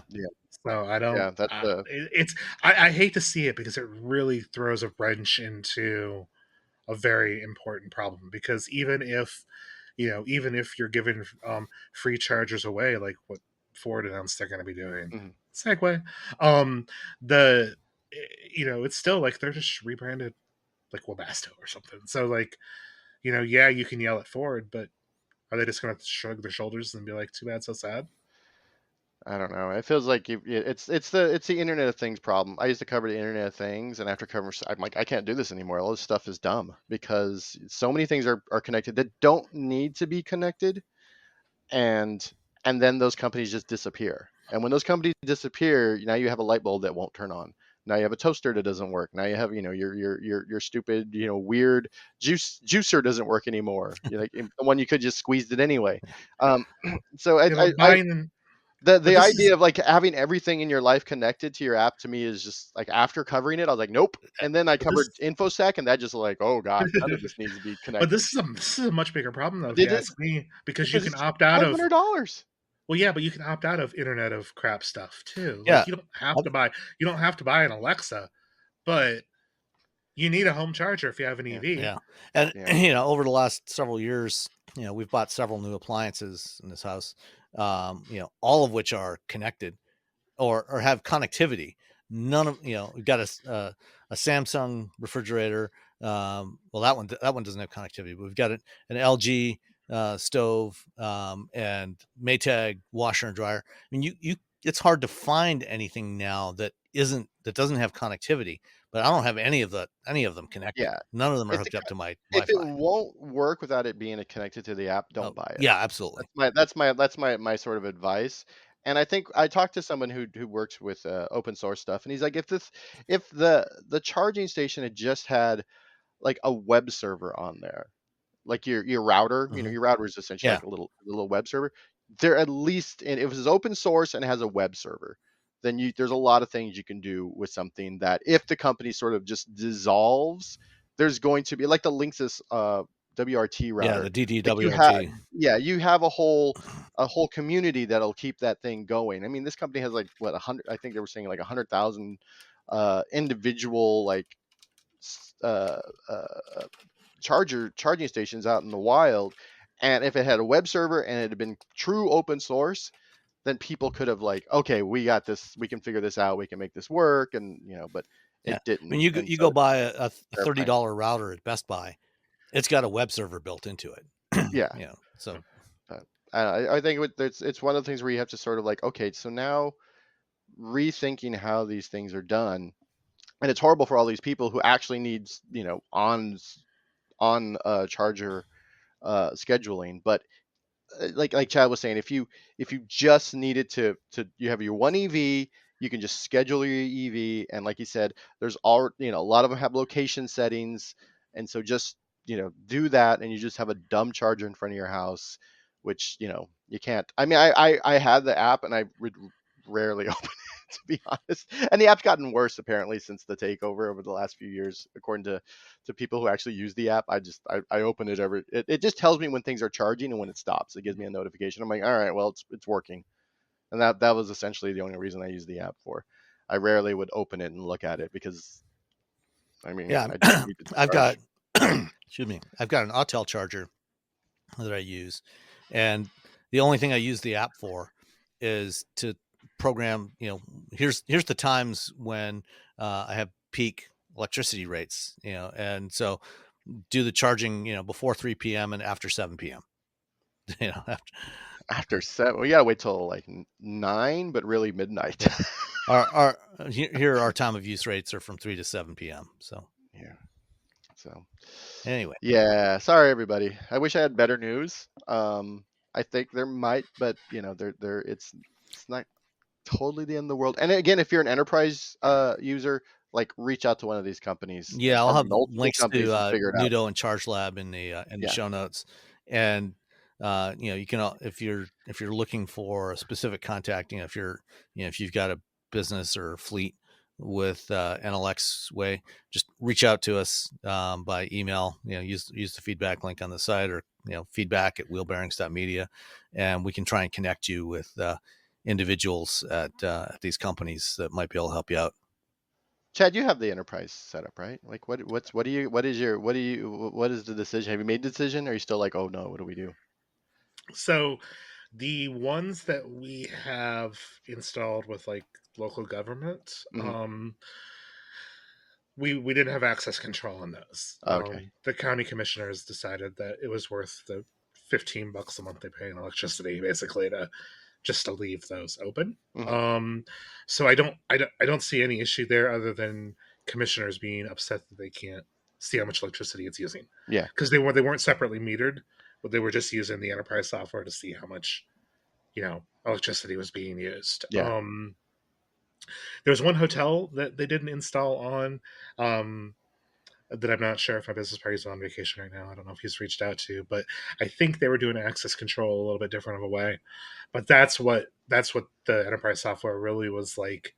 When we were using it, was like for access control. It wasn't really for payment processing or anything like that. So very low lift. Not the end of the world if they switch over to dumb equipment type of situations. Other than you just can't tell, if they're online or anything. You don't have a database, so you gotta go out and check them. Yeah, so you have to go out and actually check them. Yeah. To make sure that they work. But yeah, the people that have DC fast chargers, I don't know. They're I have to look at my notes. I kind of forgot all, but someone told me something about the DC fast charger. It's in my notes, but that's such a there's such a small number compared to everything else, and I felt like compared to like just the person at their house who spent money. I'm more concerned though that like all the people that I've recommended Emporia hardware to, because they do that home like load balancing with the house type of stuff. They do really clever stuff. Like that's super affordable. Like I really like their hardware. I like their CEO. I like talking about their products. But man, it requires a lot of connectivity to work. Yeah. And I, as far as like they're still technically a startup too. And I'm like, man, am I recommending a bad thing to a bunch of people because they could go bankrupt, and this would be even a bigger problem because this also has stuff installed in their panels at home. Yeah. Like, but it's amazing because if you can't afford if you can't do a panel upgrade, this helps you get around that, and it adheres to building code and all of that. So, like, I'm really nervous now to even talk about EVSE at all, thanks to this. So, thanks, Enel. Thanks for making our jobs a little bit weirder, because we at the end of the day, we all of us just want to give you the best advice for what to do when you're getting these. And for a while, we were all like, "Yeah, these are great." There's one in my house. Yeah, I was like, "Oh, this is a cool little charger. It works great. It does a thing." Yeah, there you go. You can lock it if you want. I never locked it in case I get. You could lock. While I'm out of town, my neighbors want to steal some electricity. I was like, I never locked it. Yeah, you could lock it. It's very smart. I mean, for what's basically a fairly simple device, it's pretty intelligent and well thought through and weather resistant. I mean, it handled the winters here, no problem. The only issue we had once was the county, when they plowed the parking lot at one of these installs, piled snow up onto the charger, which didn't affect the charger at all, but the cable froze. And when they tried to untangle the cable, like something broke. So they ended up just cutting the cable. The guys, basically the plow guys, not anybody else. So, we had to replace the equipment because the cable got cut. Yeah. That was not the charger's fault or the weather's fault. That was some engineer not knowing what they were doing. Anyway, well, let's move on to some slightly more positive charging news. Good time. So Ford, and we didn't get around to talking about this last week. But Ford announced their power promise so they're going to be providing when you buy a Lightning or a Mach-E, and I don't know if this it also e-Transit, you'll get a complimentary home charger and installation, and technically Ford says there's no price cap on the installation, but they do say a standard installation. So if you need a power panel upgrade, so if you've got an older house with 100 amp service or even less in some cases, you'll almost certainly need to get a panel upgrade and have some rewiring done. Or, if your panel's on the opposite side of the house from where your vehicle's going to be plugged in and got a long run, they probably won't cover that. But they'll give you a free Ford Charge Station Pro and basic installation for that. And they said they'll quote unquote split the cost with you on non standard Okay. kind of installs. So there's a price cap, they just haven't told us. Yeah. Yeah, there is. Well, so this is their 80 amp charger. Yeah. Is it Which the is- 80 or which is- the 40, the 60? I had seen somewhere it's the 80. Okay. It's the full pro one. Okay. Wow. So that's Oh yeah, it is. I mean, I hate to say this is news because this isn't really news because other automakers have given away chargers and install. But it is nice to see. And an 80 amp charger is great. Other than, Sam, to your point, you need at least a 200 amp panel or more. You're going to need a 200 if you're going to use the full 80. Because you need a 100 amp circuit just for this charger if you're gonna use it at 19 kilowatts. You can run it at lower, so you could you could run it at 9.6 kilowatts, off of a 50 amp circuit, or if you've got a 60 or 60 amp, I think you can do 11 kilowatts. 50, yeah, 11 kilowatts, 10 and a half, 11. Yeah. But yeah, and the Charge Station Pro that's their bi-directional charger. So in theory, you could at some point in the future, if you wanted to, you could add in the home integration kit that lets you do the home backup power from your EV with this thing. So this is a pretty solid charger. I don't know who actually manufactures it for them, but I don't know if it's Webasto. I heard somebody say it might be Webasto, but don't quote me. Yeah. Don't quote me on that one. I think I've heard that. I think I've also heard it's Webasto that provides these. I mean, I don't know. I mean, the cost. I mean, they're probably partnering with like Q-Merit or somebody. Everybody partners with Q-Merit. But they're eating some cost here because that charging hardware. I mean, at their cost is probably only a couple $100, but I mean, their normal price for that charger is $1,300 just for the charger. So, and an install can be $1,500 to $3,000. I mean, I don't know what their price cap is on this, but it could be a pretty solid deal. Even they cap it at like $1,000. Like that's $1,000 less. Yeah, well, I mean, when it was $1,000 credit to do like a thing you need to do to your house. And so that's a nice little. When I had the NEMA 1450 outlet put in my garage for the charger, I had a fairly simple install because the panel's right on the inside of the wall that separates the house from the garage. It was like $700. Yeah, mine was $750 to put my NEMA 1450 on the next to the panel on the outside. Yeah, we charge because we have my garage is full of wood stuff. I think this is a limited time. Are they only saying it's a few months? Like it doesn't sound like it's let's see. For everything? Through January 2nd, 2025. Okay. So from October 1st to January 2nd. So that's kind of lame, Ford. But I mean, like I said, part of me thinks this isn't news at all, but it is a pretty solid piece of charging hardware, which the other deals that like Hyundai and Kia were doing for a while were not this beefy. Though they didn't have cars that could support that, and the Lightning will do 19.2 kilowatts. So I suspect that after January, they'll come up with something else, perhaps with one of the cheaper chargers. Speaking of Ford, I mean, I know this isn't exactly on the rundown, but I do want your opinion, especially you, Sam. With the tariff on LFP now, what it is, we saw that Tesla dropped the standard range Model 3 rear drive. Decided it was too expensive to continue to offer it. Do you think Ford's going to do that with Mach-E? Are they doing that? LFP in the base Mach-E? They have an LFP battery now in the standard range Mach-E. They had previously announced that they were also going to do that in the Lightning. My guess is that if they haven't already, they will probably go back to the NMC battery for those standard range models. I don't think they ever launched the LFP Lightning. But they have been building the LFP Mach-E's. And when they did their announcement of canceling the 3-row utility and shuffling some product plans around, one of the things they talked about was transit. Right up until now, they have the Mach-E and the E-Transit have gotten their battery modules from LG from their plant in Poland. One of the things they announced was that they were going to transition to getting those supplied from LG's factory in Holland, Michigan, in West Michigan, because that plant has been undergoing an expansion to add more capacity there. So my guess would be that they will drop the CATL LFP battery from the Mach-E, replace it back with an LG NMC battery sourced from Michigan, which will offset some of the cost advantage that they were getting from the having it built in Michigan. Will offset some of the cost advantages and also get it back to being eligible for tax credits as well. Tax credit, yeah. So that's probably what will happen, at least temporarily, until the new LFP factory in Marshall, Michigan is up and running, which should be early part of 2026. And then they'll go back to using LFP for the base models. Okay.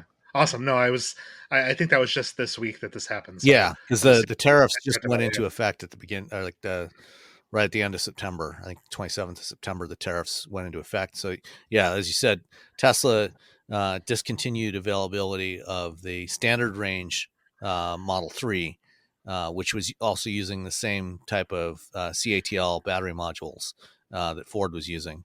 And so right now, the cheapest Model 3 you can get is back to being the long range with the Panasonic batteries built in Nevada.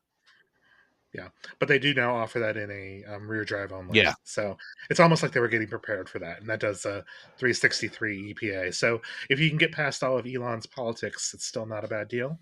But it's, Ford being able to make that switch, I think, will be competitive for them, especially with being able to offer the tax incentive. And boy, when that LFP battery plants online, I think they could get really competitive. Yeah, so, absolutely. Yeah. The one other thing that we didn't mention from the Ford Power Promise announcement is that they're now also offering proactive roadside assistance. So if you get stranded, they will send out roadside assistance to pick you up, bring you to the closest charging station or dealership in the case of adverse vehicle events, including running out of charge. That's pretty adverse, no matter where you are. So I've done that recently. Ran out of charge before you got to the charger? Sure did. I mean, not really on purpose, but like I expected it. I was doing a range test on the Fiat 500e, and they only quote they wouldn't say whether they quote gross or net battery size. So I assumed that what they quoted was net. It wasn't. It was gross. Oh, so I did some math in my head, and I'm like, oh, I've got the range, and 2 miles away from the charger, like I could see the Flying J sign. Yeah.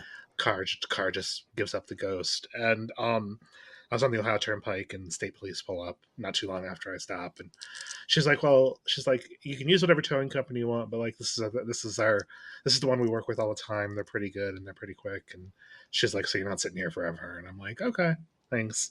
I had AAA, so, but unfortunately, at least on the state highway road, I'm sorry, on the Turnpike, their roadside assistance, their free ones, like their State Farm road patrols, none of them have the ability to charge. So they have to tow. Yeah. Which is unfortunate, because I really like the idea of, a Lightning driving around, plugging into a car for 10 minutes. And, at least give you enough of a charge to get to the nearest charging. But if you're ever trying to get to the EA station down the road here, and you get there and it's not working, just ping me. You can always use my charger. I will, for sure. But yeah, it's not fun having to call a tow truck. No. Though I thought about, like, I shared it with some friends. I think Robbie was in this group message or whatever, and somebody's like, "Oh no, people are going to see your EV alongside the road and think that they're bad." And somebody's like, "Oh, we'll just pop the hood and then they'll think it's a gas car. A gas feed that's broken probably down. Will. So, but I digress. Right. Sorry, it's just interesting experience. That's all. All right. Earlier, Chad, you mentioned Ionna. And they just announced this week that they have broken ground on their first charging site. So for those that don't remember, Ionna is the joint venture of now 8 automakers.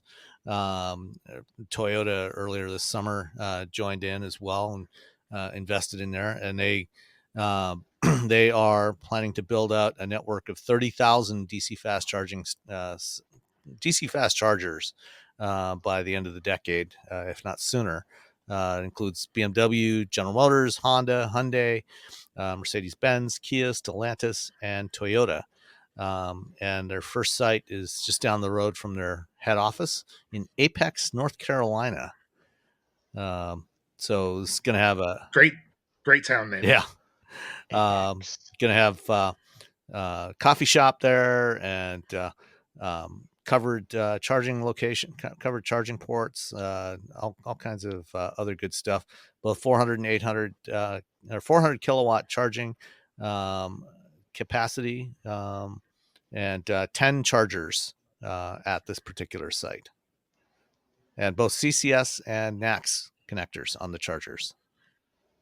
So, absolutely necessary. I think that anybody who's ever charged at like a Buc-ee's or at a Sheetz or something like that experience is just better. I know charging needs to be in other places other than just higher end gas stations and stuff like that, but being able to, you're gonna sit for 20 minutes, like, give me something to do. Yeah. I wish they had 10. They should have made it 15. I think that I love this rendering photo that they get, because they included one vehicle from every manufacturer in the alliance.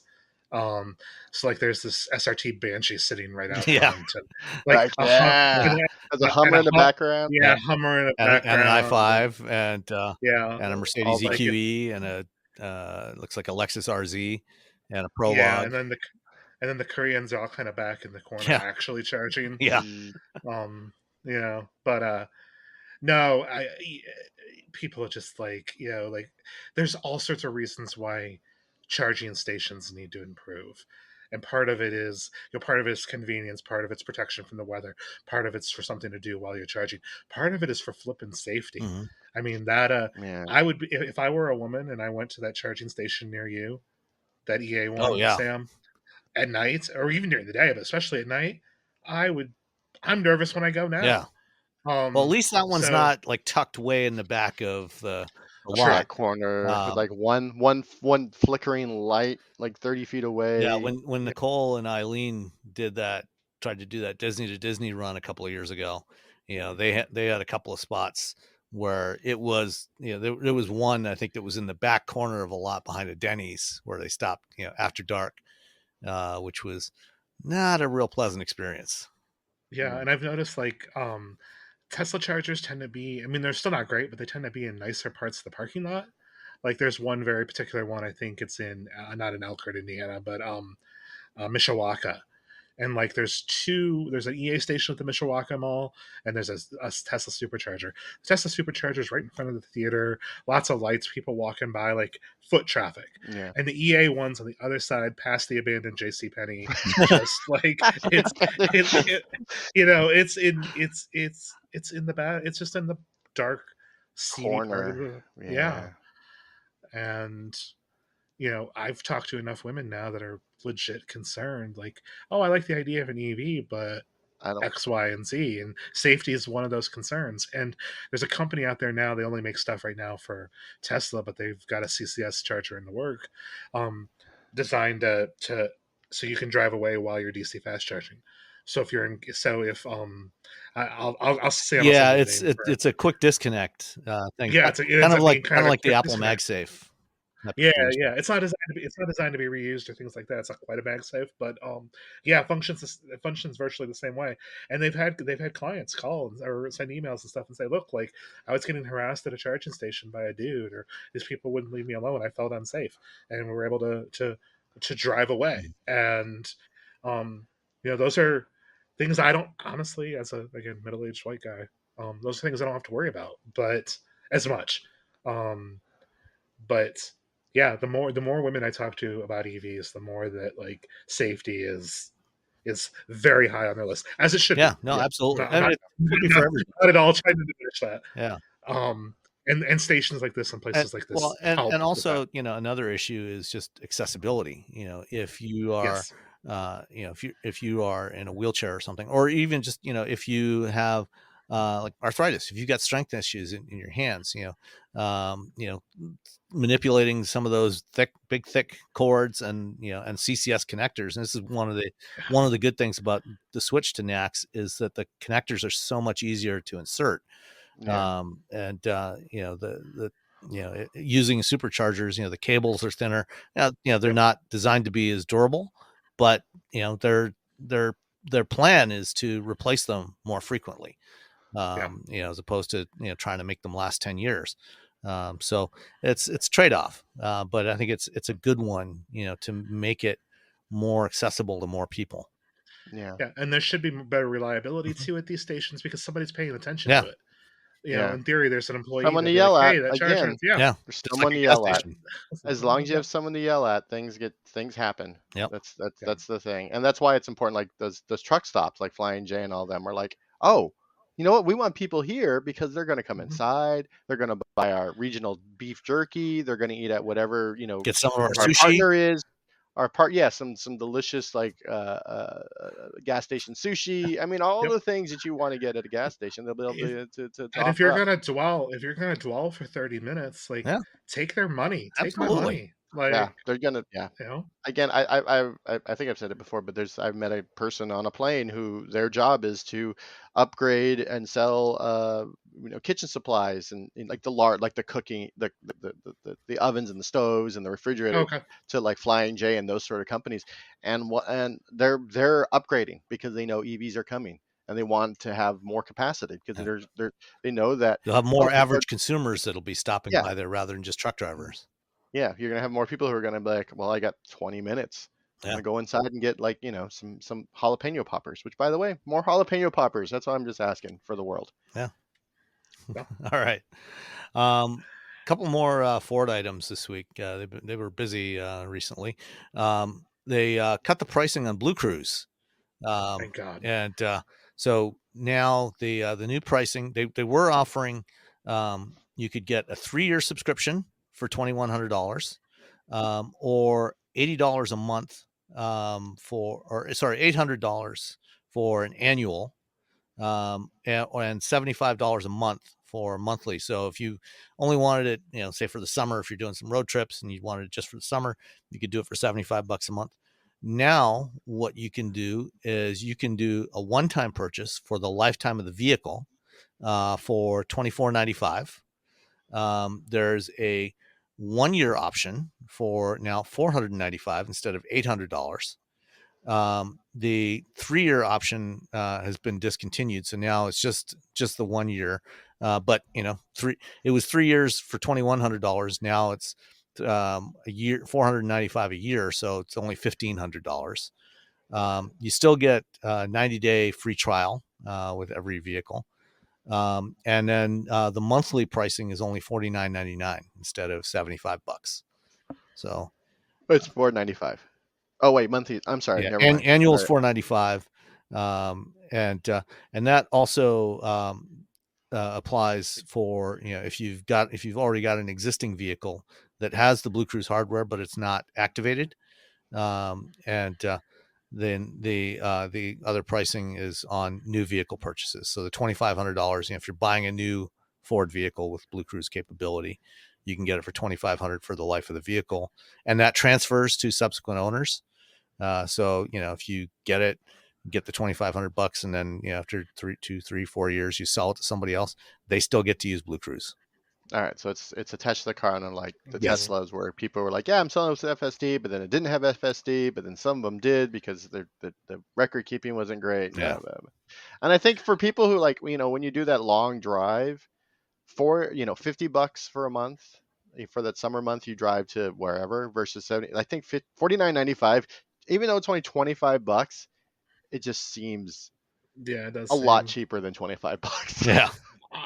Ford's level 2 ADAS is pretty good. Like their standard lane centering.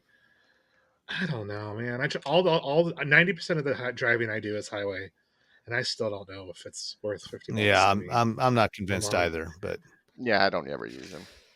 They have. Yeah, the I use it on the test vehicles I get, just to try to, Mhm. and I haven't had a chance to try the latest BlueCruise 1.4 version that they just announced. So we'll see if it should be better, but we'll see once we get a chance to drive that one. But right now I would still, if I wanted a system like this, I would still choose Super Cruise over BlueCruise. Yeah. And now they've added a whole bunch more roads. Yeah. And now I still don't really use them. Like I have adaptive cruise control and lane centering on my my Ioniq 5. I Well, rarely use it. if I'm in a busy, I mean, if it's a if it's a bit, it's like nonstop like gridlock, then I'm like, fine, I'll turn it on for a little while. But then when I have to like do anything, like, oh, I got to get over and do, I just turn it all off and then I drive and then I forget to turn it back on. I'm just like, if it's a busy month, like if it's a busy month for me, just because Ohio press deliveries are a little weird, so sometimes I can't do the airport swaps and things like that. So if it's a busy month for me, I could be at the airport 4 or 5, 6 times, and that's 100 miles each way. Like, and it's all highway, and I still don't think that. I mean, I would use it if I had it, but I don't use it it's just still driving. That's the it's crazy still a thing. lot of it's still a lot of money when I think that just regular lane centering is so good now that like that's the extra support that I want. You know, I don't necessarily need Hands free. to I don't necessarily need hands free. I don't need What assisted you gonna lane do with your changes. hands, Chad? What do you do with your hands during hands free? When you're hands free, you sit on your lap because you can't do anything else. Not that you should, but like you can't do anything else. So why not hold the steering wheel? Yeah, that's the thing. I end up. I'm like, well, all You can right. play So I air put my hands. guitar to whatever music. Yeah, that's true. Diddly diddly That's the, diddly diddly. but when you get to that part in the air tonight where you got to do the drums, like you just drum the steering wheel anyway. So All right. The other big news from Ford was the launch of the 2025 Expedition. So we saw earlier this summer the updated Navigator. Ford calls this an all new Expedition. Not really all new. It's it's very strong, a very heavy refresh. Allish newish. Yeah, it's the front fascia is all new. The front fascia is all new, and then the interior. But the rest of the sheet metal is pretty much carryover, except for the tailgate. It gets the same split tailgate that the Navigator got, which is a nice feature for a vehicle like this. So it's like split vertically, what, 1/4, 3/4 roughly. And one of the neat things that they did on the Expedition that I don't think is available on the Navigator is there's a panel there that you can reposition in multiple ways. So you can put it like a seat back. So if with the lower portion of the tailgate, if you're tailgating, you can sit on there and you have a seat back there, or you can position it as a shelf to have multiple layers in the cargo area. So there's a couple different ways you can use it. That's pretty handy. The other big change is the whole dashboard. They have picked up. It gets half of the display, panoramic display from the Navigator and Nautilus. So you get 48 inches of display in the Lincolns, but it's actually two separate displays, 24 inches each, and there's a little seam in between there that you can see if you look carefully. They just put the left half of that in the Expedition, and then you've got the 12-inch touchscreen, 12 or 13 inch, I think it's 13-inch touchscreen in the middle to actually control everything. It's got Ford's new Android Automotive infotainment system with CarPlay, wireless CarPlay, and Android Auto. One thing that there's a couple of things that I think Ford did a lot better than Lincoln. One is in the Navigator, that display is way down low in the center. It's too low. Yeah, it's ridiculously low. And to use it, you've got to be looking well down away from the road to utilize any of that. On the Ford, it's up high on the dash, in kind of the more typical place that you find it on most modern vehicles. And Ford has manual vents. No touchscreen controls of the vents. So don't buy a Navigator, buy an Expedition. And and new for Expedition, Tremor. Yep. Yeah, so you got an off-roady Tremor version with 33-inch all-terrain tires, some skid plates. They call it best in class ground clearance. Whatever. Whatever that means. They're all pretty close. This is more for trails. This is not a rock crawler. It's the wheelbase is way too long to use it as a rock crawler. Tiny rocks, baby rocks, gravel. Yeah, it's gravel. Exactly. Gravel rocks. But it looks like some really good updates. It's still the same 3.5 liter EcoBoost, 400 horsepower. You can also get the high output version with 440 horsepower. Lots of towing capacity. So for if you got to haul a bunch of people and a bunch of stuff, this is a good choice. And they've eschewed the rear seat entertainment. Yeah. And I've just decided, just yeah, give that's me right. an iPad mount's better. Yeah, they have a mount on there where you can mount, and you can move it around and mount a phone or mount a big tablet on there in the second row. So that's handy to have, and you can use the hotspot that's in the car as a 5G data connection in there. Of course, you got to pay for that, but it is what it is. Yeah, but everything costs money these days. Oh, everything. A couple other interesting details about the interior. So the both the second and third row seats are split 40-20-40. So like the second row, usually, if it's not captain's chairs, they're usually split 60-40. This one is split twice. So you can fold down the center section. And if you've got long stuff like skis and fishing rods or lumber, you can run it all the way through from the back right up to the back of the front seats through the second row as well, without having and still have room for two people sitting in the second row. Because typically, because you have the 60-40, so now you have to have two people sitting in the 60. One person has to sit right in the smack in the middle. Yeah. So you have this really long thing. So one person's just having a bad time. Exactly. So this is a much nicer solution.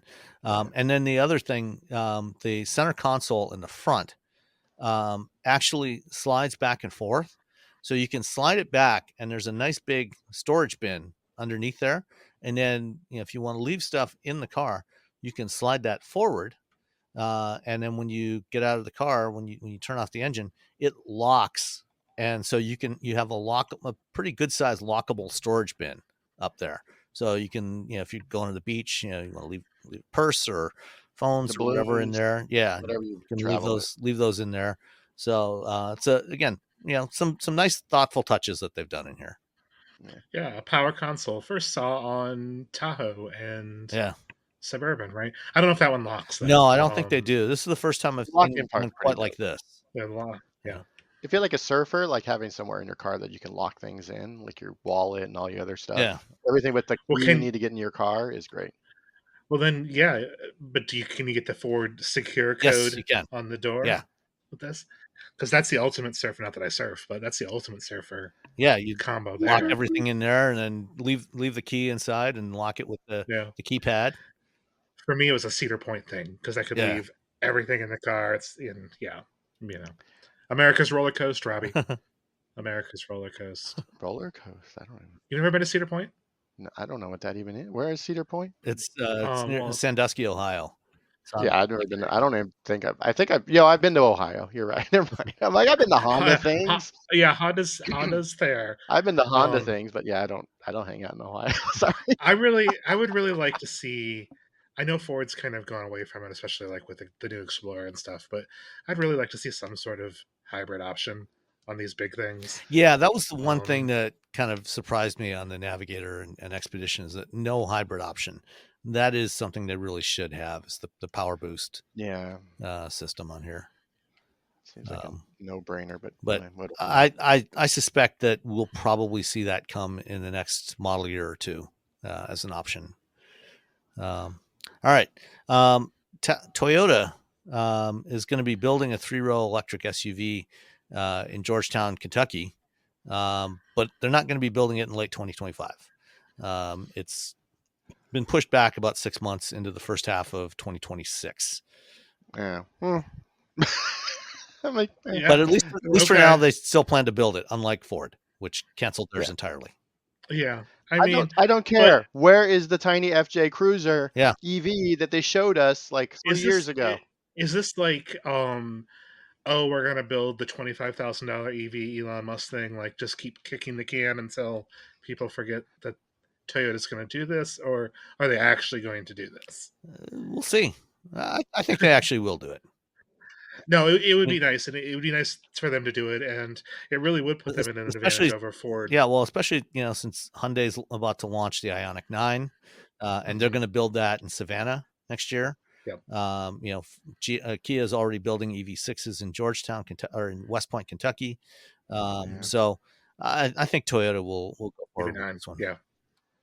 Yeah, no, and they should, and I hope they do. And them joining Ionna gives me hope that they actually do think EVs are the future. Yeah, and that Because there's FJ a period, Cruiser, there's a period of time where I thought they weren't. And yes, give me the FJ Cruiser the little thingy. baby FJ I mean, Cruiser. Toyota's still pushing hybrids hard. I mean, they've got, I think now with the 4Runner, I think they now have hybrid powertrains available in every single nameplate in the U.S.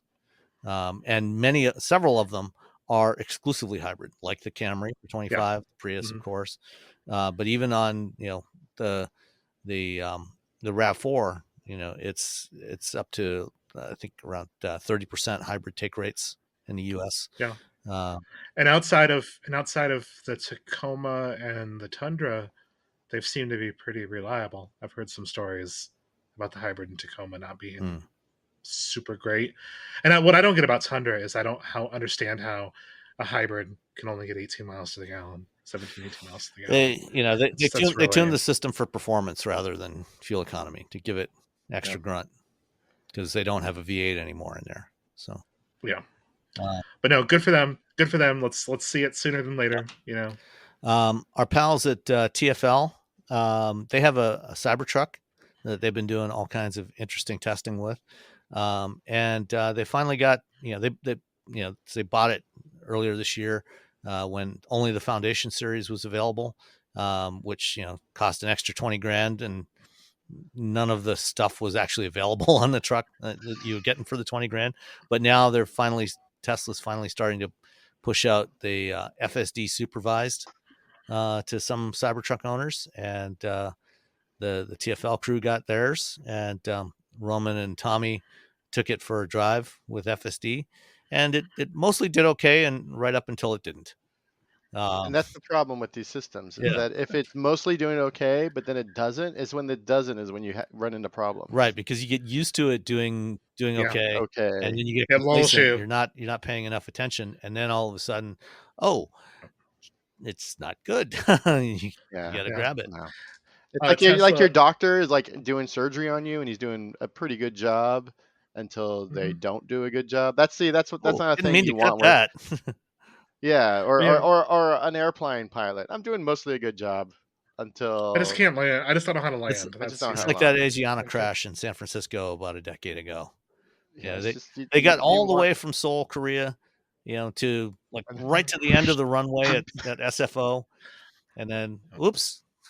What I think is incredibly dangerous is there's a lot of Tesla fanboys out there and girls who will go do this, and then when something goes wrong, they're like, oh no, they just need to solve this, or they just need to fix this. Like they're promoting the false sense of security that the system lulls you into. A 99% reliable Tesla full self-driving means thousands of people dying every year. Like we as humans don't comprehend those numbers properly, but like it needs to work into the point, into 3 nines, into 4 nines. Like it has to be better because accidents don't happen a lot of times in this predictableness. It's these weird extremes, fringe examples where people die. And even when we hear about 40,000 people a year dying on the roads in the United States, you still got to keep in mind that's one person every 100 million miles of driving. And so far, no automated driving system has gotten anywhere close to that. So it's it's an issue. I mean, last week we talked about the ACMI testing or AMCI testing that was done in California. When it had it required a major driver intervention, like an average of every 73 miles, which is nowhere near as good as any of the other automated driving systems out there. Or just you driving. Like no one needs to like reach over every 73 miles and take over the car for you. Right. Yeah. Even if you're a bad driver, you're still pretty good. You're still better than any of the systems on the road. We have about 6.5 million crashes a year in the United States. Drive about 3.2 trillion miles a year. That's trillion with a T in the United States alone. So that works out to an average of about one crash every 500,000 miles. If you drive 15,000 miles a year, that works out to about one crash every 30 years. Yeah. And Oh, none of these automated systems have come anywhere close to that. Yeah. no. And it's just, I mean, in the realm of misinformation, gosh, we're in a lot of it right now. Like, there's all sorts of motivations to promote how good full self-driving is, and I think it's good at certain things. Like, it definitely is, but it works until it doesn't. And what happens when it doesn't is what concerns me, and it concerns you guys, but I don't think it concerns enough Regular normal people. Yeah. All right, let's finish up with Rivian. Unfortunately for Rivian, they cut their fourth quarter production forecast this past week, and their annual now they had been projecting 57,000 vehicles, R1S and R1T, and vans built this year. They've now cut that to between 47 and 49,000. Apparently, there's a supply issue with some component that's used on both of those vehicle platforms. We don't know what it is, but that's a pretty significant drop from 2023 when they actually did build. They did do 57,000 vehicles last year, a little over 57,000 last year, and I think part of it, is also sales. I think their sales are not as good as they want them to be. That they built 57,000 vehicles last year, delivered 50,000. In Q3, they built, they produced 13,157 in the third quarter, only delivered 10,000. So, That's 3,000 just sitting. Yeah. So that's, if you want a Rivian, you can go get one. Yeah. Maybe on sale. I don't know.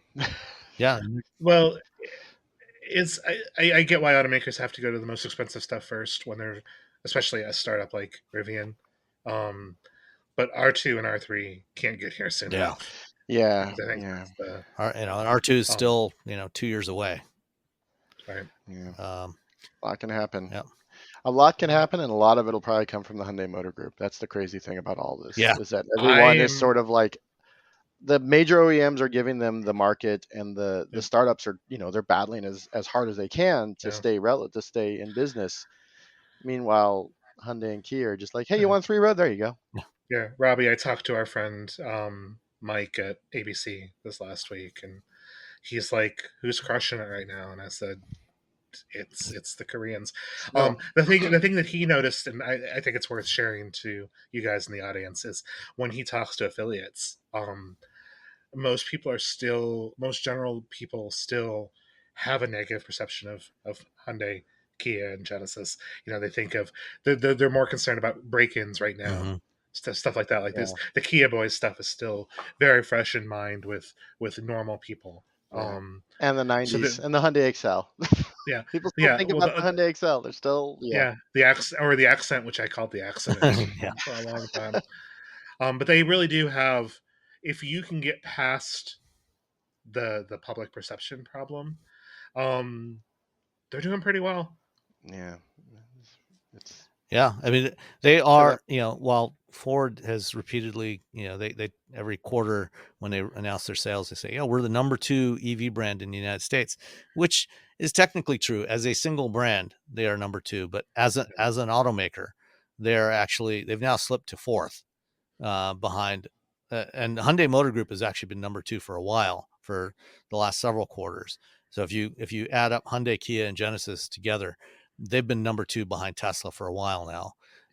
And now with third quarter sales, GM is actually number 3 ahead of Ford because you got Cadillac, Chevrolet. You get the Lyriq. It's great. Yeah. Hyundai, I don't know if they're still battling 12-volt battery issues, but I know they had some. They were. I don't know if they still are. That's something that a bunch of OEMs still have to deal with. On the plus side for Hyundai, though, or for Rivian, I should say, there was obviously this massive hurricane that swept through the southeast last week, and there was I saw multiple reports of a Tesla Model 3 that burst into flames inside a Florida garage after it got flooded by the hurricane. On the other hand, Rivian, because their vehicles are designed to be outdoor adventure vehicles, they're really well sealed up. And an owner somewhere in the Carolinas, in Asheville, North Carolina, his R1T got swept away in the flood. Ended up about 100 yards down the road. It's all caked in mud. But he opened up the door, got in, fired. It worked right away, no problem at all.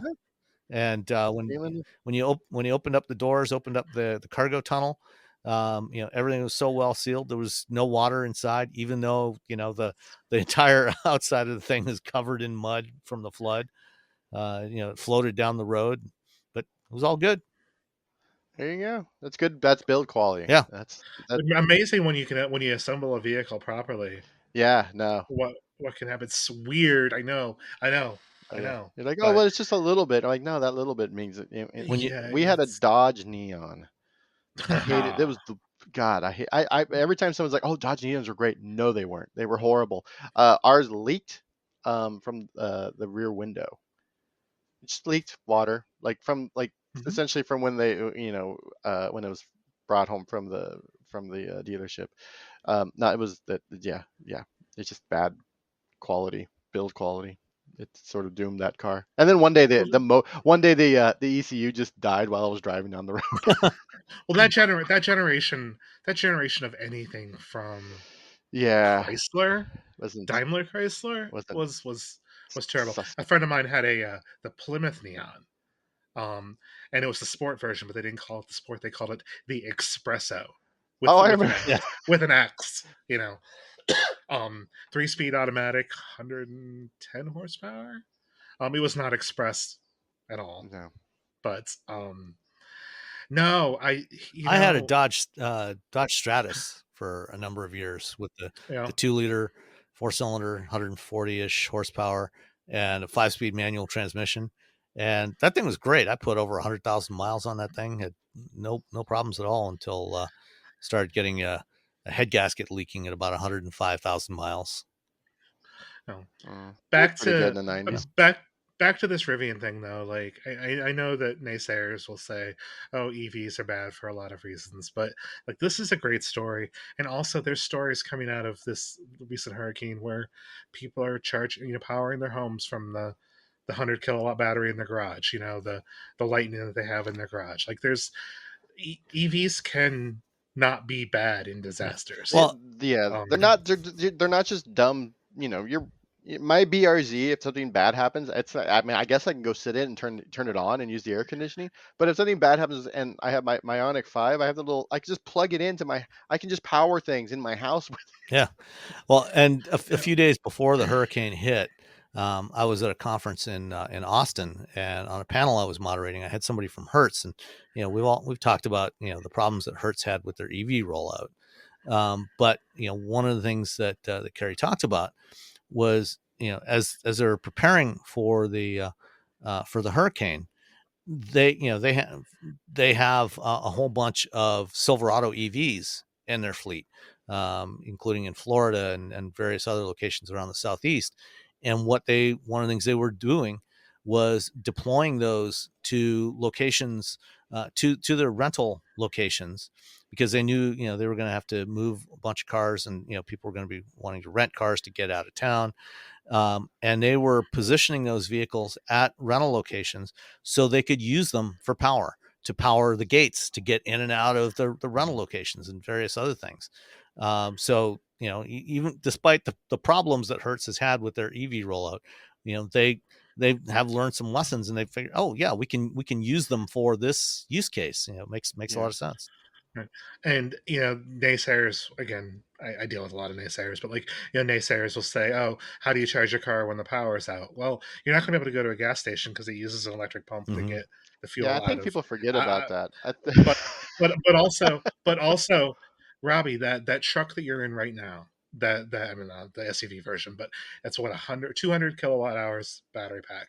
If you were using V2L or V2Grid, like the home stuff from GM, that's a month's worth of electricity. Yeah, it's a Dude. lot of electricity. Like it is. I can have the air conditioning blowing the entire time while Yeah, with, yeah. with the, You could have a 30-day rave at your house, with all of your neighbors out of power, and you would still have electricity. So yes, just turning obviously, blenders on. 15 blenders making margaritas for the neighborhood. yeah. These things aren't perfect. I get that they're not, but The benefits. gee whiz, there are some Yeah, benefits I mean, if you're set up for that. we had a power outage after a big storm here a couple of years ago, and Ford sent over a Lightning for me to use, and I plugged in 2 refrigerators, a whole bunch of other stuff, some fans and things like that, because it was a very hot, humid day, and with all of that stuff running, it was still only pulling about 2.5 kilowatts. So I could have gone for easily gone for a week on all of that. Yeah. Yeah, that's one of the things I share with people when they talk about EVs. I'm like, it's not a static thing. You just sit in your driveway. There's all these potentials with it, and all these things you can do with it, especially in a world, in California where there's a fire.